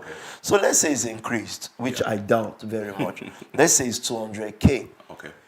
Jeff Bezos is about 55 years old. Success now means, if success is linear, Jeff Bezos should earn that, right? Because it's linear. He should also be earning 180. About 180. 200K a year. Yeah, but let's now say that he's 3 times smarter than the guy who is the average 180, 200K guy. He's 3 times smarter. He works 3 times harder, because that's what you work harder, harder. And then maybe he's more connected. Yeah. If success is linear, what should be his salary? No, I'll let people say it. So if success is linear, like that straight line, right? Jeff Bezos is 55, and normal 55-year-old is 180. But let's say the case is Jeff works 3 times harder, is 3 times smarter, is 3 times connected. What should be his linear earnings? It's very simple, guys. That is 200K times 3. That's 600K. That's even if he's 3 times smarter. If he works 3 times harder. Maybe 3 times more connected. People are not answering on the internet, you know. I need mathematicians. So again, no, it's not. It's not yes sir even. What does yes sir means? Anyways, because I've answered it. So he should have 600K. How does he have 150 billion? So how can he have 150 billion? So the way humans interpret success is linear. This way, straight. Sir. Right there. Sir. And this old exponential and linear is an old day teaching. So I'm not going to attempt to answer all of it right now. I'm just going to we're going to leave you with a thought. But, so we say success is exponential because, and imagine, I'm studying this and I'm listening to a scientists coming to this conclusion using all these yardsticks. Yeah. And the scripture that comes to my own mind is Ephesians 3. Yes, sir. That you'll be strengthened with might on your inner man. Yes, sir. According to the power that works in you. This is the conclusion of it. Wow. It is so scientists, they submit that as mental resilience. Paul was ahead of his generation, and he says that if you're going to carry the fullness of this Godhead and the full manifestation of being gods on earth, you're going to have to be exponential, not linear. Yes, so if you like, you can go and work 3 times harder. Yeah. You can go and do 3 times more connection. Yes, sir. You can go and, what did we say again? You can be 3 times smarter. It's going to be linear for you because that's the way men process success. So if you stood here now and you've moved 30 steps forward, in other words, if you are 27 and you've gone to get married and say, wow, successful. She's gotten married at 27. What they don't know is that that's not success. You seem to have progressed, but you did not progress because it is not about the fact that you married at 27. It's going to be the fact that you still married at 47 because usually then you would have left the marriage. Yes, sir. So that means that you did not progress, even though it looks by the interpretation of life that you did progress, but you did not. So, but that now makes one submission of success. It is exponential. It is the power that works in you. So I remember one day telling a PO, and he keeps saying it, and I will keep saying it as well because not everybody has heard it, that I said, when you guys begin to understand who you are, then there will be nothing that can stop you anymore. Yes, sir. The kind of authority, the kind of power you carry, once you understand, once you clock you, destiny, once you clock you clock, don't worry, the answer is fine now. Someone is just calculating. Sharif just got it after 2 hours. So, 200 times 3, 600. Wow. You're a trader, bro, you know. So, I think it's delayed stuff. I understand it. So, it is the mental resilience. There's something else that got these guys to where they are that is not seeable. Yes, sir. Again, I repeat, if you want to attribute it to the smartness of man, how much more can you get? Can you be smart? Because then think about what they did, right? Think about what they did. A guy starts a book shop. Is that a scientific mind? It's not a scientific mind, but the bookshop online was not his first story or attempt at success or at money making. The man goes from book shopping, online book shopping, all the way to space now, or whatever he's doing now. There's a resilience, there's a mental toughness that is inaccessible, but accessible to the normal person. So I'm based on what you said, I'm beginning to understand linear now. So linear suggests that if it's based on the attributes of working hard, the fact that a man is smart, that success comes, which most times you'll hear from motivational speakers. Work hard, be smarter, be sharper, then what? And that's what even someone that is successful will even come back to say that as well. You know, sometimes when you see those motivational speakers or interviews with people that maybe became billionaires, and they will say, "Oh, work hard." But based on what you're saying, if it was work hard, and yes, say you even work 3 times harder than an individual, it's linear. It's still going to lead you in a straight line, which means that you will earn 3 times more. But then a Bezos at 55 is has over 100 billion. So therefore, there must be some factors that have happened to him that he's taken advantage of. Because he's looked at it in a different way that others haven't. 100%. So in a way, you're basically saying that there are things happening around you that the way you're looking at it is the reason why you are where you are. 100%. The process. So imagine when we started with Life is Not Fair, this is where we're going. Yes, sir. That there is a kind of so again, let me use Paul as example. This guy, at least you can see Paul's story more. How many times he was locked up, how many times he was beaten. He was beaten more than Christ. Wow. Yeah. Wow. So, but that tells us why it took 1/4 of the world. Wow. So, the raw story of a business you will not know. Yeah. Maybe not in this lifetime. The people that will know are his direct proteges. Yes, sir. Yes, Like sir. whatever you become now. Now, there are stories that, let's say, a night shield, a PO, will not tell. But I can tell stories of days when I have to pick up the phone and call those who it might hold. And say, you know what, without even telling him sometimes. Yes, sir. And say, you know what, I'll pay you 1K a month, blah, blah, blah, blah, Yes, sir. blah, blah. Why am I doing that? Because I need him to focus, to go and succeed. It's simple. Yes, sir. And many, many, many other stories. The same with Yes, the sir. same with anybody. Yes, sir. And that might even happen tomorrow. That it can happen anytime. But when is he or you gonna have time to start saying, oh, there was what? Your direct proteges will know the facts. Yes, sir. Yes, sir. So a succeeding person must understand that success is exponential. Yes, sir. It is not linear. It is exponential.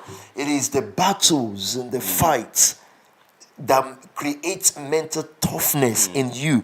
The ability to cry soft in your room and wipe your face and take advantage of the things that come up against you. Otherwise, you spend your 40 years complaining, and complaining to yourself. Then by 40 years old, you'll find people to complain to you. Spend another 40 years complaining to other people. And people are there to accommodate your complaint because they are all in the same shape. Wow. And so the word, I've always said, that you don't hold the word explanation. I don't give a care about, I'm minding my words because my sister called me from Canada yesterday. He said to her daughter, he said, tell Pete the question you asked me.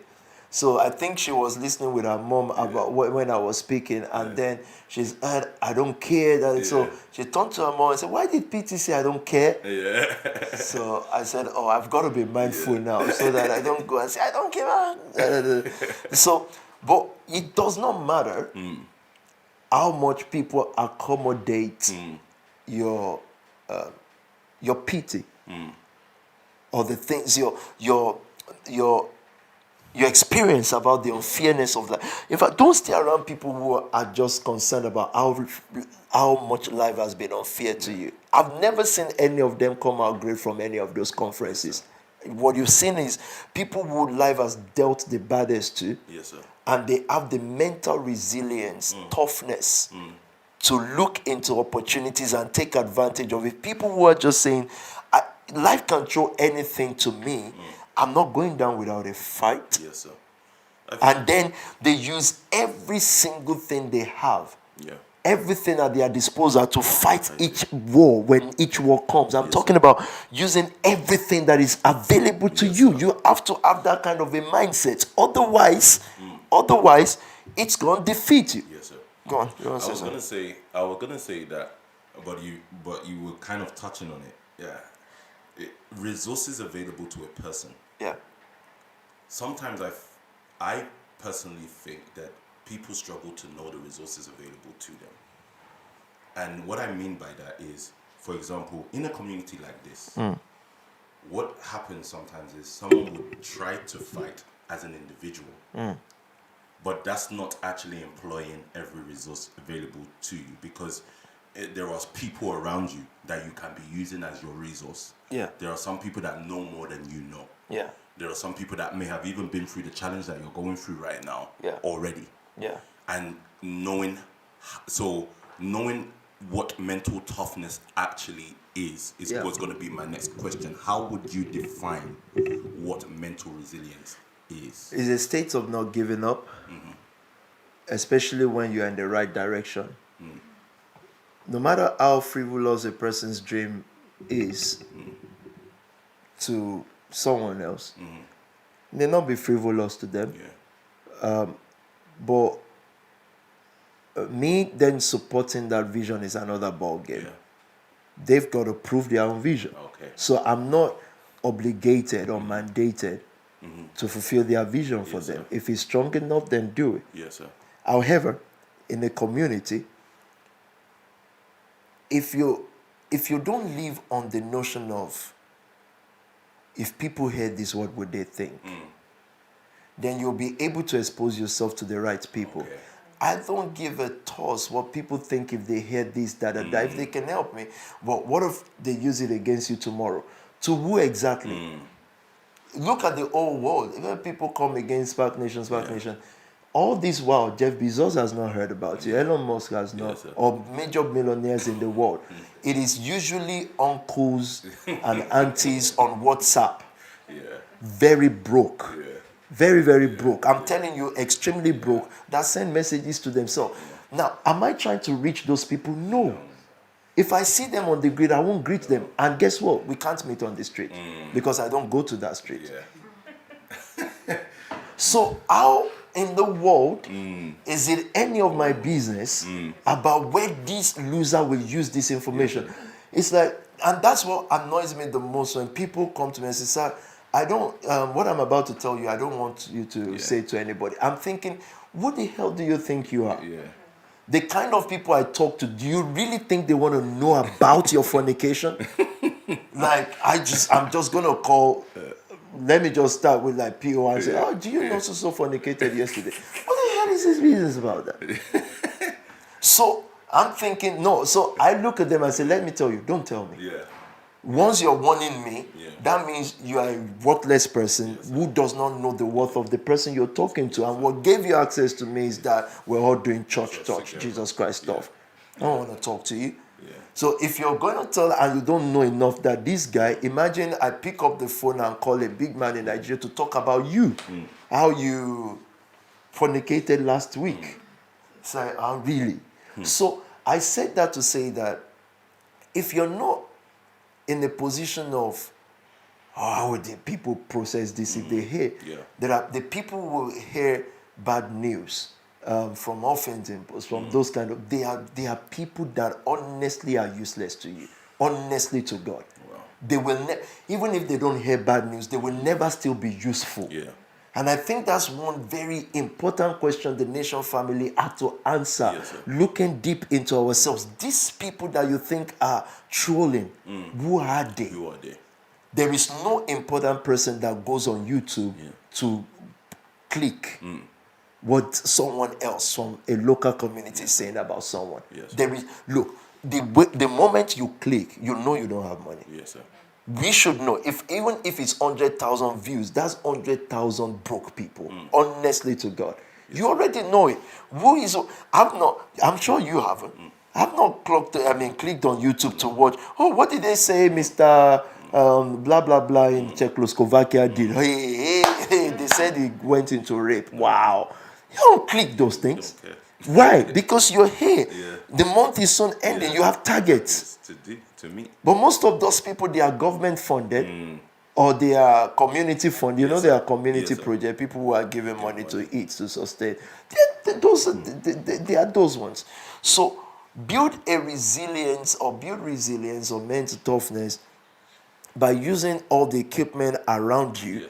If somebody is in a position to then go and use that against you, of course, you also don't belong to a church of low lives. It doesn't matter if it's a church. The fact that people call Jesus does not change them from being low lives. It doesn't mean anything. So please, let's stop dignifying what is not dignifying. You are in a community, you know this person also has something to lose. That's the nation family. I want to sit down with 300, 400 people that I know in this auditorium. Everybody has something at stake. So they are not there taking a picture of what shoe Pastor Sam is wearing to go and slap him in the future. They are not low lives. So I will never sit in a church congregation with low lives. I'm sorry. And say, well, did Jesus not come for low lives? No, the kind of low lives that I'm sent to, they are the dwellers, the people. Low life meaning they've not accepted Jesus. So I start. That's what we as the dwellers, the big men. That's what we are sent to, and that doesn't mean others are not doing great. They are doing great in their own field. It's just in our own field. You want to sit down with people that you can actually use their lawyer and say, look, I just got into this trouble, this, that happened. And say, oh no, I'll call you a better lawyer. This lawyer can do this, that. And you work together and you're strong. But that's for that's this family, though. I'm trying my best to help those who may not yet be in, the 10, 20 people that can sort of go into multi-millions. Yeah. You mentioned leadership as the first kind of instrument that kind of should expose you to problems so that you become resilient. Are there ways in which a person can sit down now, if they wanted to sit down in their room? Yeah. Are there ways in which they can intentionally build a resilient mind? Yeah. Take to correction, but before that, Okay. Negative thought versus positive thinking. Negative makes you perform less. Okay. Negative thought breeds distraction. In other words, if a problem is in your way, yes, have time to think through the solution of it or employ experts. Okay. If it's a problem, that's why you have if it's a legal problem, you have a lawyer to think about it. Yes, That's sir. their own issue to think Yes, about. Or you can't afford a lawyer, you have a law community in the nation family, they will think about it for you to a place where you may now need a practicing lawyer. Yes, sir. So it's not, God taught us not to meditate on problems that other people can be paid to do. Wow. So if it's a problem, why am I meditating on solving what I can pay someone to solve? Or in the case where I cannot pay someone to solve, I can say, again, that's why the nation family has every department, legal, entertainment, and to a place, and that's only for people who are in the family. Yes, sir. To a place that will think it through for you. Until I repeat, you need a proper, not even proper, a representative that can go there and stand in court, but they will think through. So not negative, emotional control. That you notice you have emotion. Now, you see, in the school of success, right, when the unfairness of life comes, you know what gets you the most? It's not the problem itself, it's the dignity. He just said, I'm stupid. It's treating me like I'm a criminal. Like you see that emotion? It would make you drift. Okay. So you have to have control over it. So it's the ego issue. Yeah. And you have to, someone just said you're stupid. Check church. Why do people fight? How can he say that to me? Yes, sir. It's not even, at a point, it's not even what they did, it's what they said.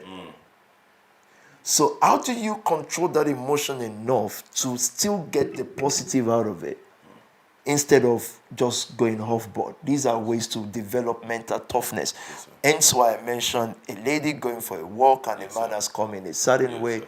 Are you going to be able to deal with your emotion to the point where you're not reacting like every other normal person will react? You're still studying the situation and you know from this, I'm going to get X, Y, Z. That's the 1%. Yes, sir. Imagine me saying this publicly, and I know I'm public, Yeah. but imagine me making this a public principle and say, oh, no, we will not take abuse. But those are rally people. Rally people on the street. And let me tell you, for rally people, even women that have grown and they've got their way out, they succeeded, right? They will support rally people because it's also using their emotion to get better in life. They say, yeah, black women matter, but they are just building their own profile. Then once they are through with you on the street, they go behind and say, we came to negotiate on behalf of them. And what she's gone through, she won't tell you. Yes, sir. Yes, sir. And so it's either you want to be a rally person or you want to be, if you're going to be the person that brings the change, you're not a rally person. Wow. You're going to fight for women empowerment. Black women, yeah, black women are who? There are people who are really fighting that battle by being able to control certain emotion and know that there are certain men that can be beastly. And not even certain men that can be beastly. Let me say, all men can be. Because it's sexual stuff. Yes, sir. David actually took a person's wife Yes, sir. and killed the guy. Yes, sir. Yes, sir. And we all know, and even scholars are saying, even if, and these are tough words to say, but I'll say it anyway. Even if the man knew, well, it still was a lie. They've told me, even if the man meets David in heaven, we say, sir, it's okay. This is a soldier. You understand? It will say, sir, it's fine. Yeah. You're not going to hold David by, no, it's not going to happen. Yeah. It is what it is. Yeah. So, but these are mental tough things because The same life that teaches us to be weak teaches us to be strong in expressing our emotion. How?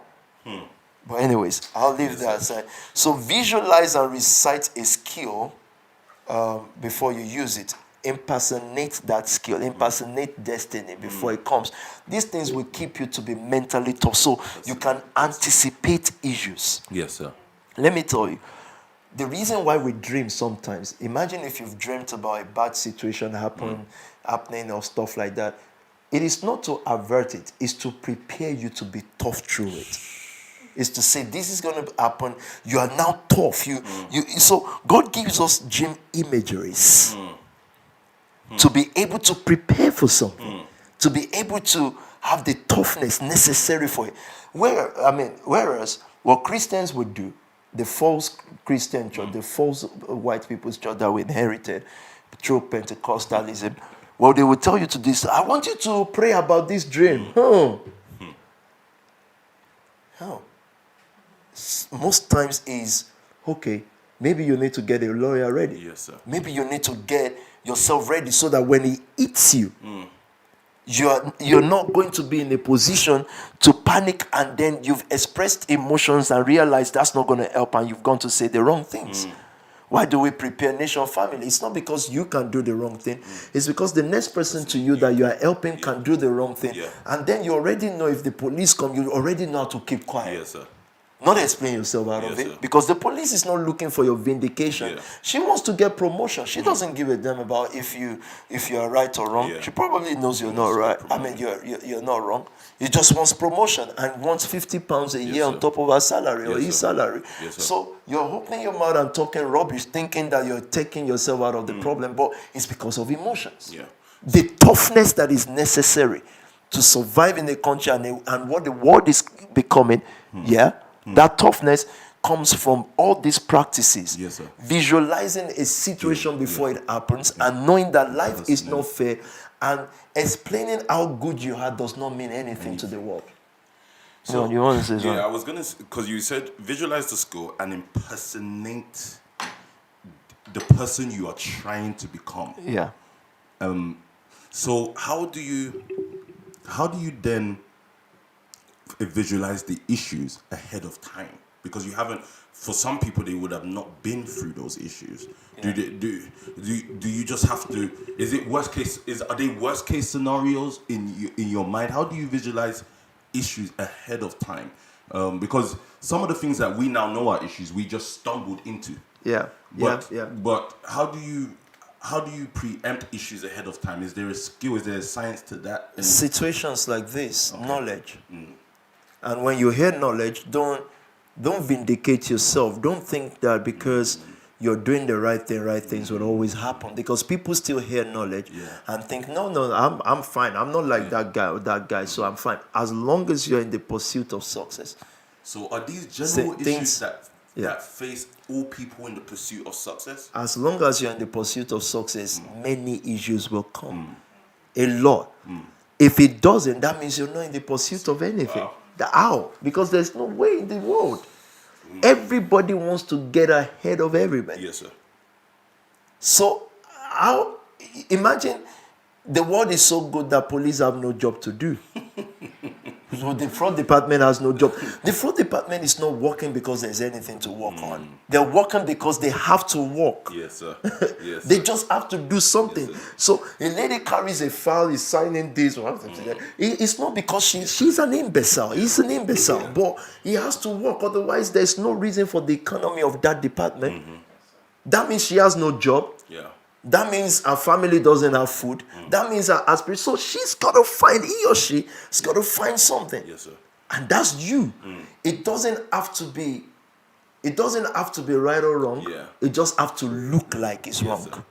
So that's why we say things like, you see, for the matured minds, you understand that life is not white or black. So I'm sitting somewhere, they say, Neil said this, da. Life is not white or black. Life is gray. There's nothing that is, it's just black or white. That's how I like my life. Life is most times not white or black. Never. So it will always come to a place where you will have those issues Let me tell you, those who are just on the mountains, more visible, either in finance or it's just that they've gone through so many of those problems. I'm definitely still going through many legal cases, from civil to criminal, Yes, sir. but they have the best lawyers too, who have dealt with people that have gone through many cases, and they know how it doesn't get out, and they have the best PR, and they have the best. But to think that, oh wow, that guy is so good. In fact, the moment is visible, you know there are problems. Problems is why it's visible. It's just taking a better advantage of it. So this takes me back to emotional control. Yeah. Because how does one, you spoke about taming of emotions, and if you want to really get ahead, number one, recognizing that emotions are there, but problems usually make you react in a certain way before you even can blink. Because you didn't anticipate them. Okay. Because you didn't anticipate them. You thought that life is good if you're good. But life is not good if you're good. Wow. Life is just unfair. So I said, get used to it. Get used to the fact that life is not fair. Yeah. So you do not view the inherent unfairness as a reason to to quit. I repeat that. Yes, sir. Get used to the fact that life is unfair. Yes, sir.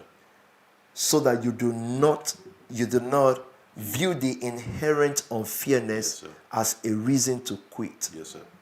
Yes, because if you don't understand the unfairness of life, the inherent view of life is good if I'm good, it will make you quit. So guess what? At the end of the day, a Jeff Bezos would have an unfair returns of money. That's why I said we cannot finish it today. The kind of money he has is almost like it's unfair. So the unfairness of life can also tilt in that way. So you can so tilt it can, or it can eventually tilt in a direction where it will eventually tilt. What happens is you start something now, you're doing it, and the corresponding result does not look big enough, so you quit. Whereas if perseverance and consistency is there, you will eventually also have unfair returns. Yes, sir. So you're doing your YouTube channel, or you're talking sense to people, and you have 20 views. Yes, sir. That's why you quit. Yes, sir. Because you're thinking, look at what I'm saying. Yeah. And look at what this other person is saying. It makes no sense. Yes, sir. Yeah? But I'm trying to pass values. Yes, sir. So, but because you don't know life is not fair, you will quit. Because the result is not correspondent to the kind of work you're putting in, the kind of smartness you have, the kind of energy you have, and the kind of passion you have. It's not corresponding. So it's either it then brings you to the system of another person, Yes, sir. or you quit. You stop doing it, or you get slower at doing it because it's not really doing the job I want. But what you don't know is, you see the 1% is because they kept doing without minding, then eventually an unfair returns comes back. So if spark remains spark, Yes, sir. if we remain given, if we remain family, all of a sudden we're going to tilt, and it's going to be an unfair. People that don't understand the unfairness of life will now say, look at the kind of result. That's unfair. Yeah. That's unfair. Yeah. People are already saying that. That's the problem of most pastors. Everywhere we go, is fact they want to interview is this guy. So when it looks like we had problems, they were happy. They say, But what they don't know is that you've gone to put in more exponential growth. Yes, sir. Then boom, you came out with 40 ordinations. Then boom, you came, because and then they'll think, unfair again, waiting for another problem. And the more you're coming out with those growth, the further away you're getting from them, from the street, from the people who. So what I'm saying in other words is this: you start out many years. You start out by having unfair result. I was a pastor fasting and praying many years. The result was completely unfair. And then you see someone saying your miracle this year, and then it looks like, wow, great. And the temptation is to begin to do what they are doing. They say, go to another, if you're in Nigeria, hey, how many people you read? It doesn't work like that. Yes, there's no example. People propose strategy that there are no examples of. There must be an example of a strategy. It might now have existed 300 years ago. But there must be an example. But there will be. Yes, sir. You understand? So what I'm saying is, the more the quicker you accept. Young people, I wrote this down. Young people quit once they are challenged with correction. You know that's young people. sir. Once you challenge them with correction of this should not be this, they just quit because they think correction is disapproval. Yeah. Yeah. What they don't know is constant approval is disconnection. If I'm disconnected with someone, I'll just be approving them all the time. Proving them all the time. Yeah, because I'm disconnected from them. It doesn't, that means they matter, but I would rather they go and experience their own problems and then we can then talk about it. So, leadership, mentorship exposes us to problem, not Yes, sir. dignity first. sir. You know, the reason why people run to people, maybe you've seen a musician star that you like and you run to take their picture, is you like their dignity without their suffering. Yes, sir. You like it. You want to be seen with successful stuff. Yes, sir. Yeah. But you see the leader you're with now, seeing their fight is the best asset. Wow. You I'll pay through the nose for that. I'll pay through the nose for access. Wow.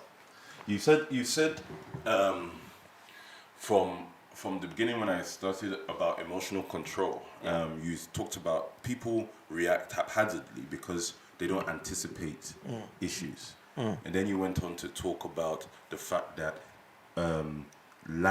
people have this notion that life's good because you're good. But in essence, life is not black or white, it's gray. Yeah.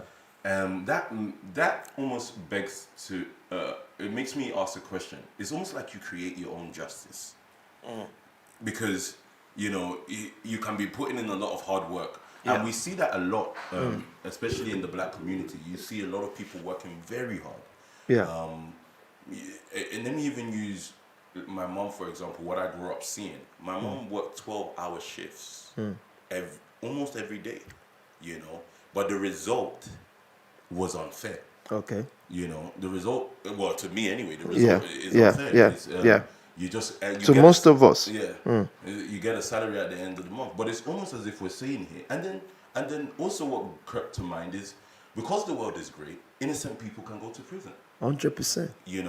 So it's almost as if you decide what your justice is, or then is there a place where justice prevails over someone's life, or you have to create that justice? And the reason why I'm asking that is because you then said an unfair result can happen to you as well. Yeah. Like a Bezos will get an unfair return. Yeah. So is there a place where justice prevails? You spoke about tipping point, but do you have to create that justice? Or is it just life has a way of making things work out? So someone would say, if success is like you're working at something for many years and eventually it brings you into success, big success, because you keep doing it and you don't give up. Now the issue is, if you do 12 hours job a day, you're not growing exponentially, you're growing linear. So you're in a safe system. And I know sometimes you can venture out and take this risk, but you already have a balance of I'm safe here. So you're not going to pursue whatever your side hustle is. Wow. So there's no exponential growth. You're not realizing who you are. There's no way you do 12 hours and have time to meditate about who you are. So you don't expect the unfair returns on that one. Yes, sir. I still understand that I was a kitchen pot toward a goal. Yes, sir. So I can't cope with a man who has never, in quote, worked something or made money, whatever work is, that cannot sustain for a period. I can't cope with it. But then I can cope because we give. We are supposed to be givers. But what I'm saying is, after 12 hours shift a day, how do you think? How do you grow exponentially? You're growing linear. You have, maybe they pay, I don't care even if they pay you £100 per hour. It doesn't matter. That's fine. But it's still linear. Even the guy who is the next professional that earns 300 per hour is still linear growth. So what happened to our parents? It came into a system where there is a safety net. Get a job. That's the safety net. And quitting a job. Do you know that in those churches they prayed for people not to lose their job?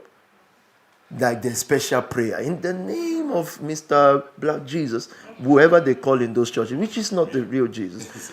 In the name of him, whatever, that you shall not lose your job. I'm thinking, this job, if Jesus is the one protecting this job, you're finished. you know. So what I'm saying is that the patience and the perseverance must be towards exponential growth, exposure to difficult situations, and the knowledge to use those difficult situations to your own advantage. Okay. Either it is a global difficult situation or a local one, a family one, or yeah. Anyway, let me leave it at that. So based on what you've just said now, and then also then still talking about young people and when you get them into, when they get corrected, they see that as disapproval. Yeah. How does that then begin to overturn? Because a lot of when we're talking about the things we're talking about, all that's going on in my mind is the battle with a community that has seen things a certain way for years. Yeah. How does that get overturned? Because even if I want to choose at the beginning, if I want to choose, oh, I love this, I'm inspired by what is being said, I want to choose this kind of path, how does that get overturned? Is it constant exposure to those corrections? And what if somebody is not even willing to correct you as well? That's a problem. If someone is not willing to correct you, you have a problem.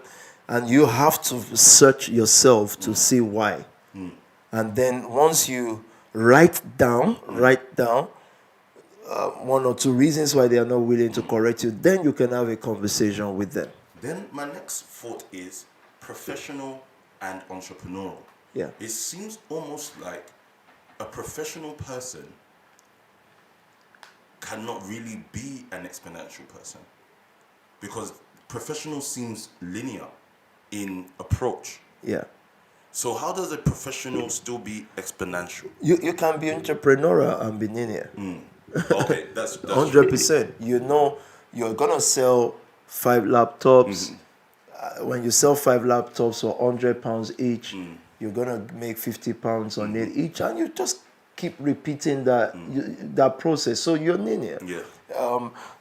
And a professional can be exponential because he or she is exposing themselves to this kind of thoughts, Yes, sir. and suggestions and ideology. Yeah.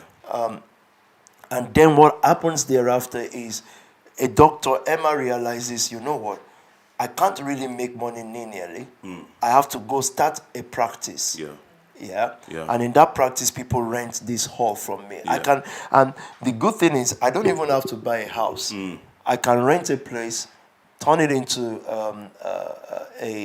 a medical practice, and people rent the space. Yes, I sir. get doctors together, they use this place. Yes, sir. That's exponential because it depends on what is happening inside them. Yes, Then sir. you can go from exponential again into linear, because now people are renting the place, you're making 30K a month, Yes, sir. and you're now linear. Yeah. Whereas what got you there was exponential. The more you're exposing yourself to knowledge, that's why real company CEOs and big company CEOs always go for trainings. They're always talking like this. Yeah. For some people, this will be waste of time. Like you're just talking, like, yeah, you guys go out and walk. Those are idiotic behaviors. Yeah. Exponential, you can sit down in a place, and I'm not talking about lazy people. Yeah. We already have the principle. It does not matter. People will say, I don't sow because I don't have. It doesn't mean they will then increase. It's like telling your farmland, you know, I don't have a seed to sow. But you give me a harvest first and see how I will impress the land and praise the name of God. Yes. No. Is you put a seed there, grow, simple, scientific, end of story. So you continuously become, according to the power that works in you, means someone is priming that power. That's why we hear messages on Sundays, Thursday, word explosion. Our mind becomes bigger until, and that's why I say you can't just go into a community and form a person. Make a community within a year. Yeah. How? The making of, even if you want to make non-animated things, this flower pot takes time. You're going to build it. Not to talk of a human being whose mind is in 10,000 direction in 1 minute. Yes, sir.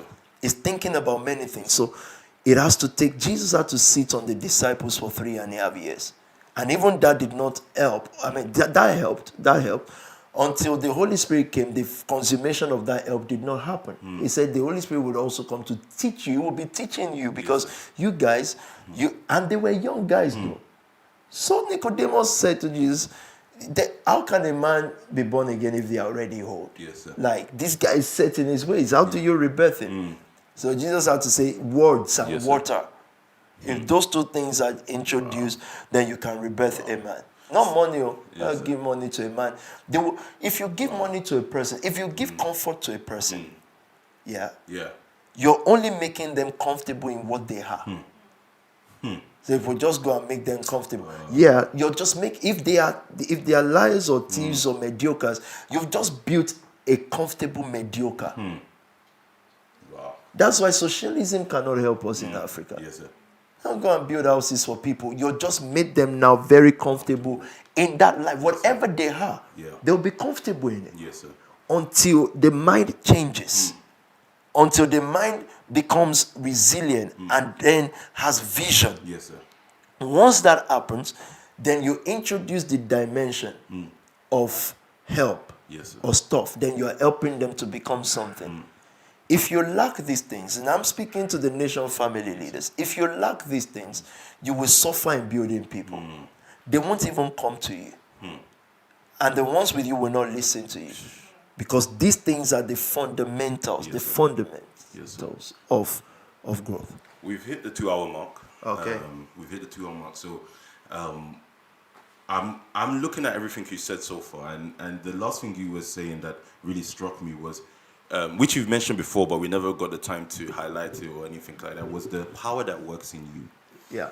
It's almost like, based on everything we've touched, we've started from rejection to loss and gain and then mental resilience. It's almost as if the power is a combination of everything that is happening to you is entering into a system, and something, it's almost like a mechanism is working on the inside of you to spit back out to life a resilient person. Yeah. You know, so it's almost like, I think my final question would be to you, is it all those elements that we've been mentioning that harness the power, or can be the trigger point to harness the power that's on the inside of you? They can be trigger point, but what harnesses it is your pain. Your pain must get you into pains. Okay. Imagine a woman goes to get pregnant. Does she not know that it's going to be 9 months of sleeping in one position? And then after that 9 months, you're going to labor. It's messy. Let me just say that. Pregnancy and delivery is messy. But she decided, apart from those who get pregnant miraculously and say, I don't even know how this happened. I get those ones. We understand they are the reincarnation of Mary. But the real people now, can you have a nation like this built in Canada? We actually have to. I don't think we have much choice. So I think the next 5 years of my life is to go to places to build. And I'm seriously changing my mind about Nigeria. I don't think I've got time right now. I'm just joking. Anyways, you know it's messy. But because of the joy of what you want, a child, it may nurture you, if that's the whatever a child means to anyone. Because of that, you go through those messy periods. So what caused you pain? Your vision. And your pain to have a child, your pain to build a family, gave you the pain of pregnancy. And it's going to be a lifetime pain because you're going to watch those kids grow. You want a better life for them. It's endless pain. But it's endurable pain because of whatever those who decide to have children, whatever you think is the joy of it. I just use that as an example. So don't go and choose children pain. It's rubbish. if that's not your, so your pain will choose all that, and your pain will bring you into more pain. But what that will do is that it will bring you into destiny.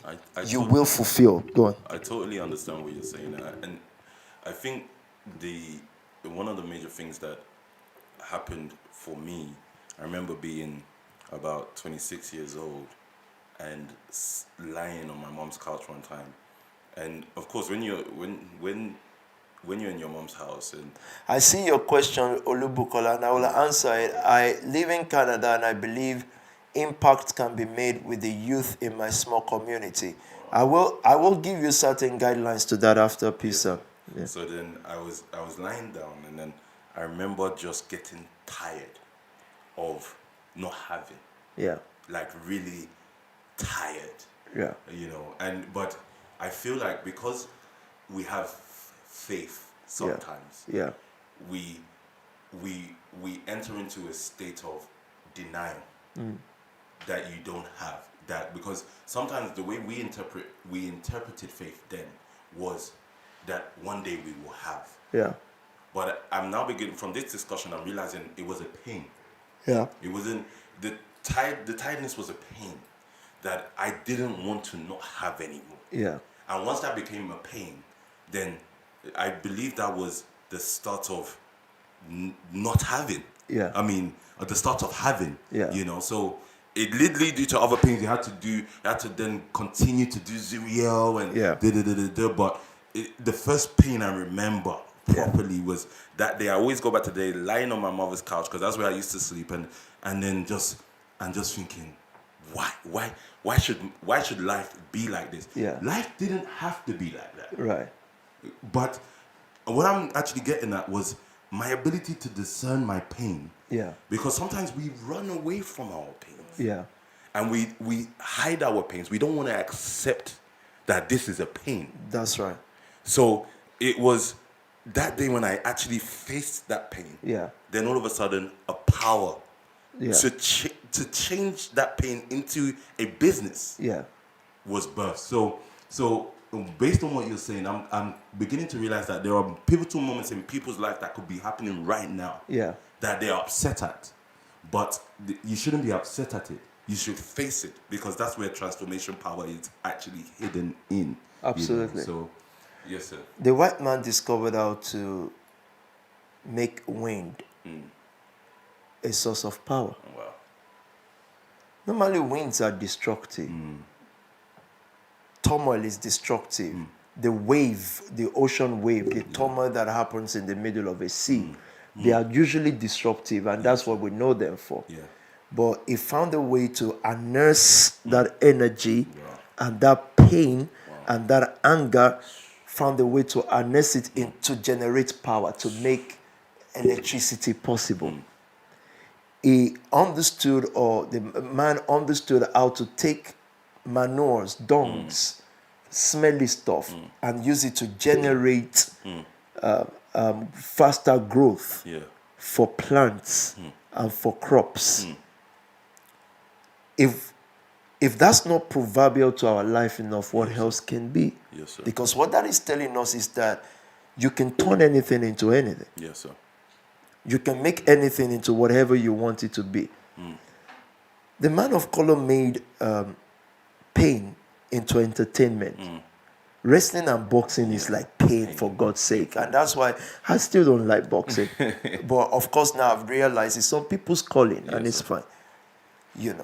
But it made it into a sport where people can actually build lives and community and make millions. Yes, sir. It's unbelievable. Yes, sir. So what betides you if secretly or publicly you don't have serious problems and things you're battling right now? If you're in that space where everything is just peaceful, then we have a problem. Then we have a big problem, because it means you are being spoon-fed. So I turned to a community yesterday, and I said, the minute we stop making money is the minute there is no longer any anything demanding sacrifice from you. Yeah. And the examples I gave were things like what happened unknowingly in the Nation family was having to wake up early to get to service, something as simple as that Yeah. was creating a sacrificial mindset Yeah. in you that you didn't know, because this, but then it enhances, and then all of a sudden having to then reach a financial target every month was was actually giving you a sacrificial mindset that was causing pain Yeah. and problems for you. Yeah. That as long as you were willing to continuously, resiliently fight and meet it all the time, Yeah. that you were going to advance. Yeah. So I was having a conversation with one of the sisters yesterday, and I was telling her that actually what I began to realize was that constant need let me know Yeah. about how to be resilient. 100%. And I did, but so choosing the pains, sir, was an ability that you gave us, because you gave us an ability to choose what we want to be painful in our lives. Absolutely. So anyway, sir. And one of your brothers is creating a pain for himself as we speak. He's buying something on behalf of his company and on behalf of all of you, in a way. And to sustain that thing will cost him 50K monthly. Wow. Every month he has to put 50K. That's the basic money, but I think I predict 56K into it. And we have to have a long discussion, not as, oh, are we going to get it or not? No. Is, okay, how does this get maintained? Because that's not the only bill it's got. There are other, there's monthly target, there's many other stuff. So that means his monthly outgoing is going from, maybe let's assume it's at 30K now, 40K. It's going from that to about 130,000. Yes, sir. It's increasing by 100K. There's a pain there. My job is to then say, okay, let's structure this together. I'll go and raise 300K for you. Where would you put it to make sure that I get da. But before I do that, you also need to come up with X, Y, Z, blah, blah, blah, blah. These are small monies in the bigger scope. It's because there are other things. Someone can, of course, I've grown now. Someone can, if you put that 300K, you can make 3 billion next tomorrow. So yeah, I heard that. And that's fine, and that's possible. I don't know, it's possible. It's just not me. So I didn't say I'll go pull out 300K from under my bed before police watching. I say, hey, we're been investigating this. This Mrs. Investigator, he has 300. You're crazy. So raising and knowing where to go because there's a purpose. But he also is because it's gone through the pain of certain things. It can handle the next exponential growth. So what happens now is that on the journey to that, he can't then say, the people who will help us with this and then we're paying back, I want to be nice to them, so that they don't feel bad about it. No, we're all going to go through the pain of, sometimes that may be late, and say, it's pain. It is how life works until you break that level. And if the nation family comes to a stage where you're no longer raising it, you're no longer, let me tell you, it should be daily, not monthly. Yes, sir. So forget about monthly. Monthly is a long time. We used to give every week. Yes, sir. Every Sunday. Yes, sir. Now, all of a sudden, it now looks as if monthly is so near. It used to be every single week. So monthly is not near. Yes. And what we're doing this month, I'm just saying, you know what, in quote now, F it, meaning forget it, not swearing, not the F word. I just want 10 people. Yes, sir. And I just want to talk to those 10. You know what the 10 needs to do? We're doing 200K first. And I need it from middle of the month, 20th of the month, boom, bam, bam, and we finish. Yes, and what the 10 needs to constantly do is to reduce how many people help them to fulfill that. They are growing. Otherwise, we will just get stuck because there's no demand. Let me tell you, bills, as young people, bills is optional. I'm not saying you shouldn't. I think you should pay your bill, be responsible. But in your heart of hearts, sometimes you just, for just your friend's party, you used to just flip bills and think, I'm not paying that. So bills will not motivate you. Bills will not motivate you to get something, especially in a nation like this. It is target, it is goals, it is, how can I see a young man, a young woman saying that normally what my intake a month should be is 20K, 10K, Their mind begins to work. And then you have a useless police officer or a useless investigator, or you say, oh, where do young people get money from? Where do you get money from? So if everybody is not 9 to 5 sitting in one position, sir. then they shouldn't have money. Come on, man. That's a backward life. So, but forget about all the critics. We're saying that every man's mind, and I'm not saying everybody will make big money. Every man's mind must work in that way. Let me say to the sister watching from Canada, sister or brother, yes, of course, in your own little community, you can create change there. You can make impact. What you should do is never chase impact. Never chase money. Chase exponential growth. Be a better person and own that community. So that if you are coordinating 2 or 3 people, you start with 2 or 3 people. You know why. In the chasing of money, when it's not coming, you get frustrated. Money will come if you don't disdain it. Yeah. Get that community. Watch like you're doing right now. Watch the nation family more and more. And when you watch us, don't watch us on the bigness of the numbers of people you see. Watch the principle behind it. The principle behind the family nation, I'm telling you, Spark Nation family, is just me sitting like this and talking to people. Whatever number we've become or not, the whole structure and the coming together of it is based on one-on-one talk. I've never in my I started pastoring with people who say, I want professionals in this church, top class people. I've never done that because before you have professionals, you must have people. Now I'm thinking this guy don't have people, but he wants a kind of people. It is out of people that you then choose people. So if I say what we are sent to are the dwellers or I earn that space over time. And through holding a certain kind of people and turning a certain kind of people into a certain kind of people.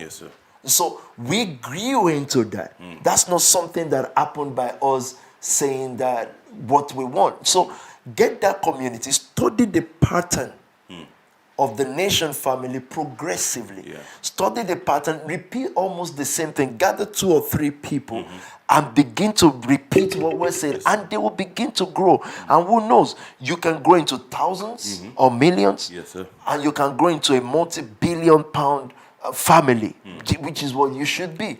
But the focus should be on the betterment of you progressively.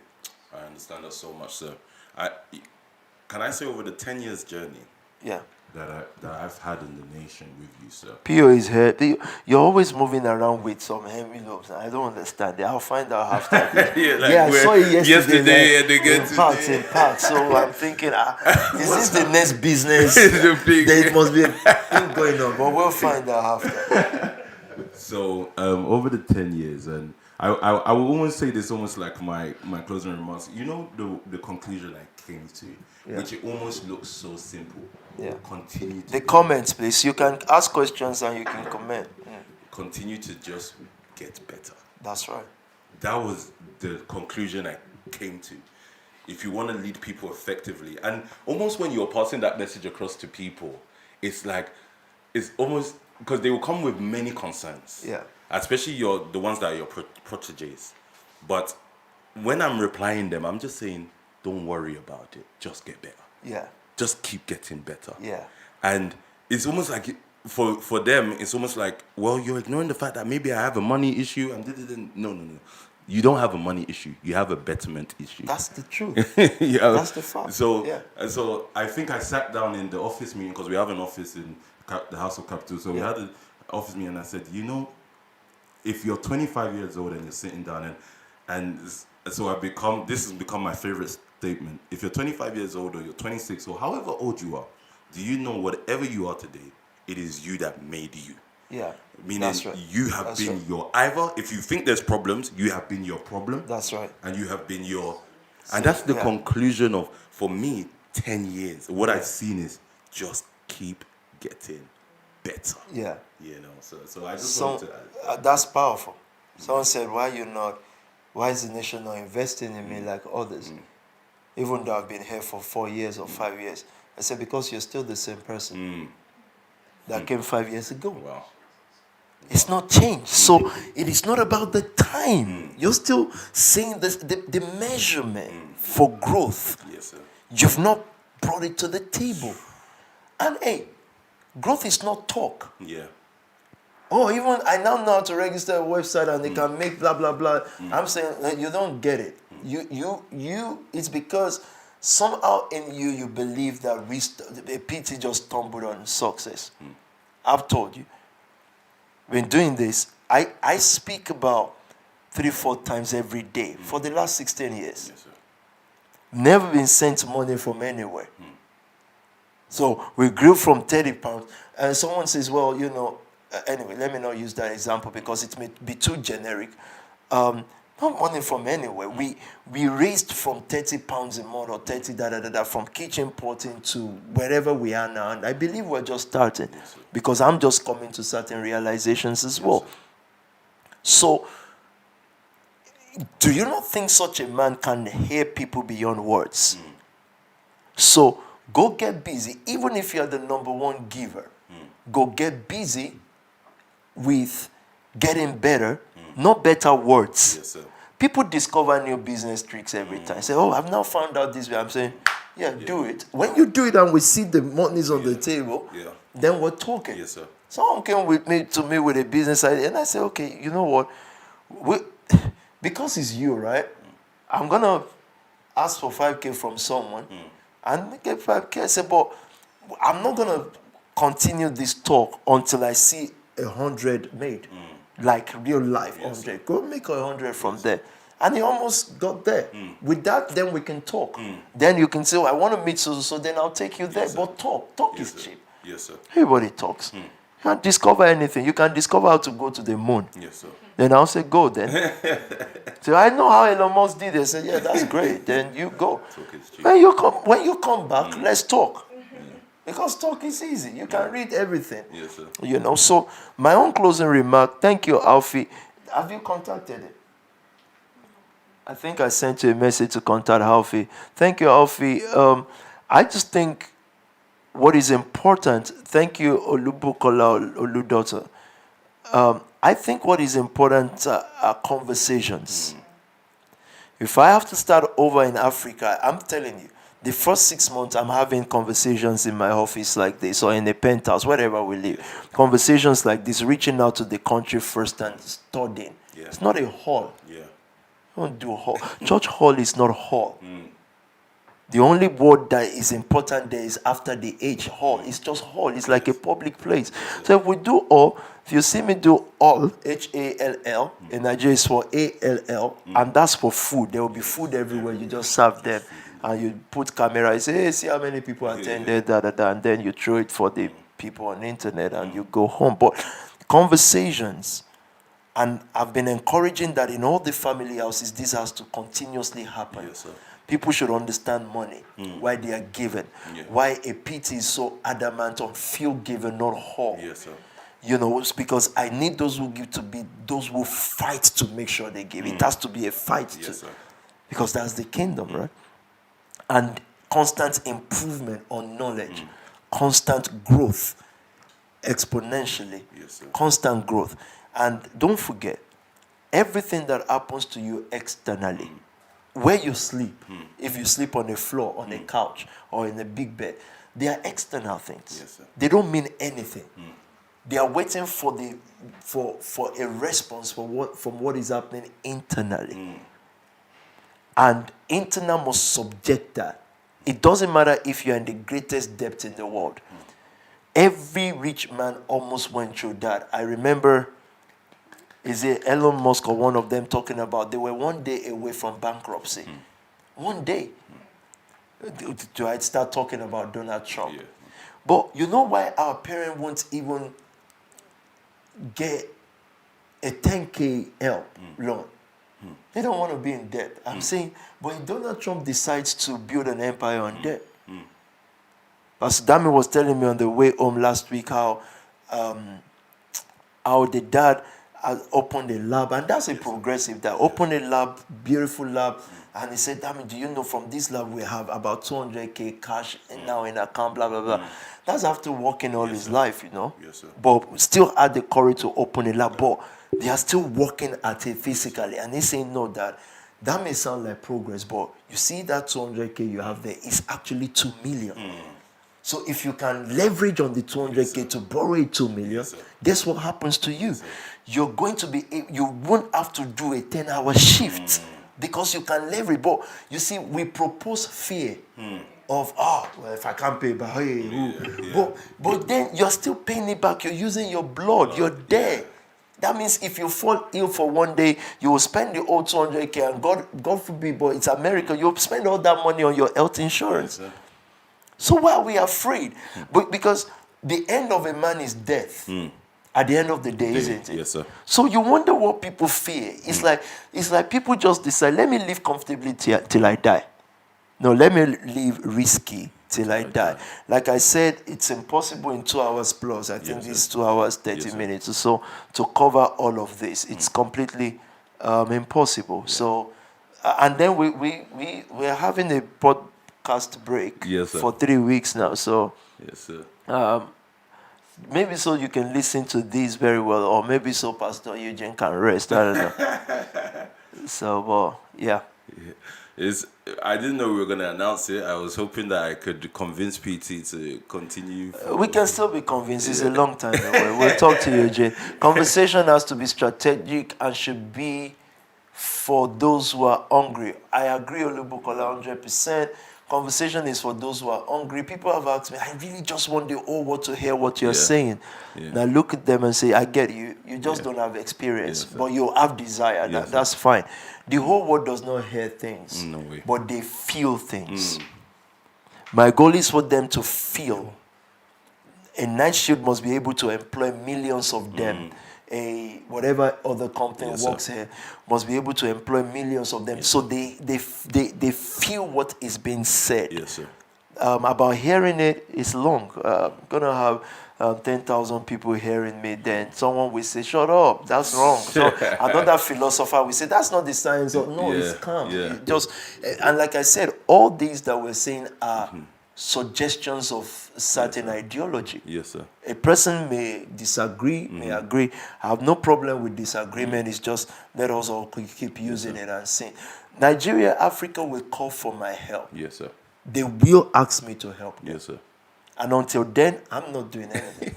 They will ask me. So how do you have those kind of mentality? Because I keep getting better. Yes, sir. They will ask for the help. I will not be there taking title upon title of appearing here or proposing how they change their nation. I'll keep talking as me. They will ask that I come help them. Pastor Dami said something yesterday. He said 5 million people, I'm paraphrasing him now, but 5 million people with an argument cannot trump one person with an experience. Powerful word. I love that. I'm gonna steal that and put it on my social media. And he was basically talking about his own story of change. So you can actually argue all you like about what you think is right. Yeah. But you will feel it. Us. Yeah. 100%. And in 5 years' time, those of you who are family heads in the nation family and those who are following you, you will be the most expensive experiences. That is not a prophecy. Yes, sir. You are way better than a 50-something-year-old man who is talking. You are living it daily. You're growing. Your age is not your age. How old are you now? 31? 30, 31. You know, your age is not you wake up with 15, 20 or whatever number of people on a daily basis.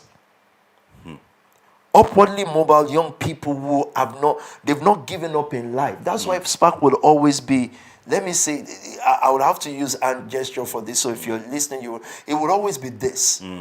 Because you're dealing with people who are upwardly mobile, who are going somewhere, who think they are going somewhere as well. So leadership has to be strong and focused.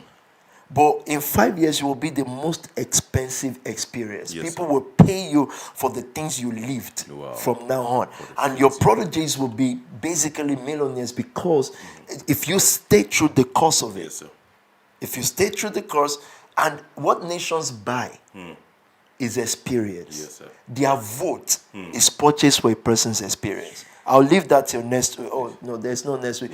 But what they pay is, that's what they pay for. Either rightly or wrongly so. That's why they won't take a novice. Americans will vote for abiding. Yes. Because they say, oh, it's been around, it's been da da da da da. They pay for the experience. What we want to do, where we miss it is, we try to get paid too quick. Pay for experience. Nigeria, Africa will pay me for all this pain of experience in billions, in millions of votes. Yes, sir. I'm not going to go to them and start canvassing and telling them how nice I am. It's long because you cannot convince illiterates Yes, sir. to be literates overnight. How do you do that? If you go and speak too much sense, they'll say it's too much grammar. Yeah, they say you're speaking too much grammar. So I'll just stop there. We have a lot to talk about. So we can't stop the conversation, sir. But we'll discuss. We'll discuss. We'll see. It's all in Dr. Eugene's hand. Once we stop him, anyway, that's a private conversation. Oh, the Ghanaian food thing. We need to work on it. Yes, sir. Thank you very much, sir. Thank you for those. Thank you. Watching online. Yeah. It's been a pleasure. If we do go on a break, there's so much content for us to go through. You know, one of the things I did last week, so it was just to actually go through the last conversation we had, and over for many reasons. One, to see how I look, but apart from that, also to You look great. Your wife said it last week. Yeah, that was amazing, by the way. She turned around to me and said, "Oh, you're amazing." I said, "Wow." Yeah, right in my presence. Unbelievable.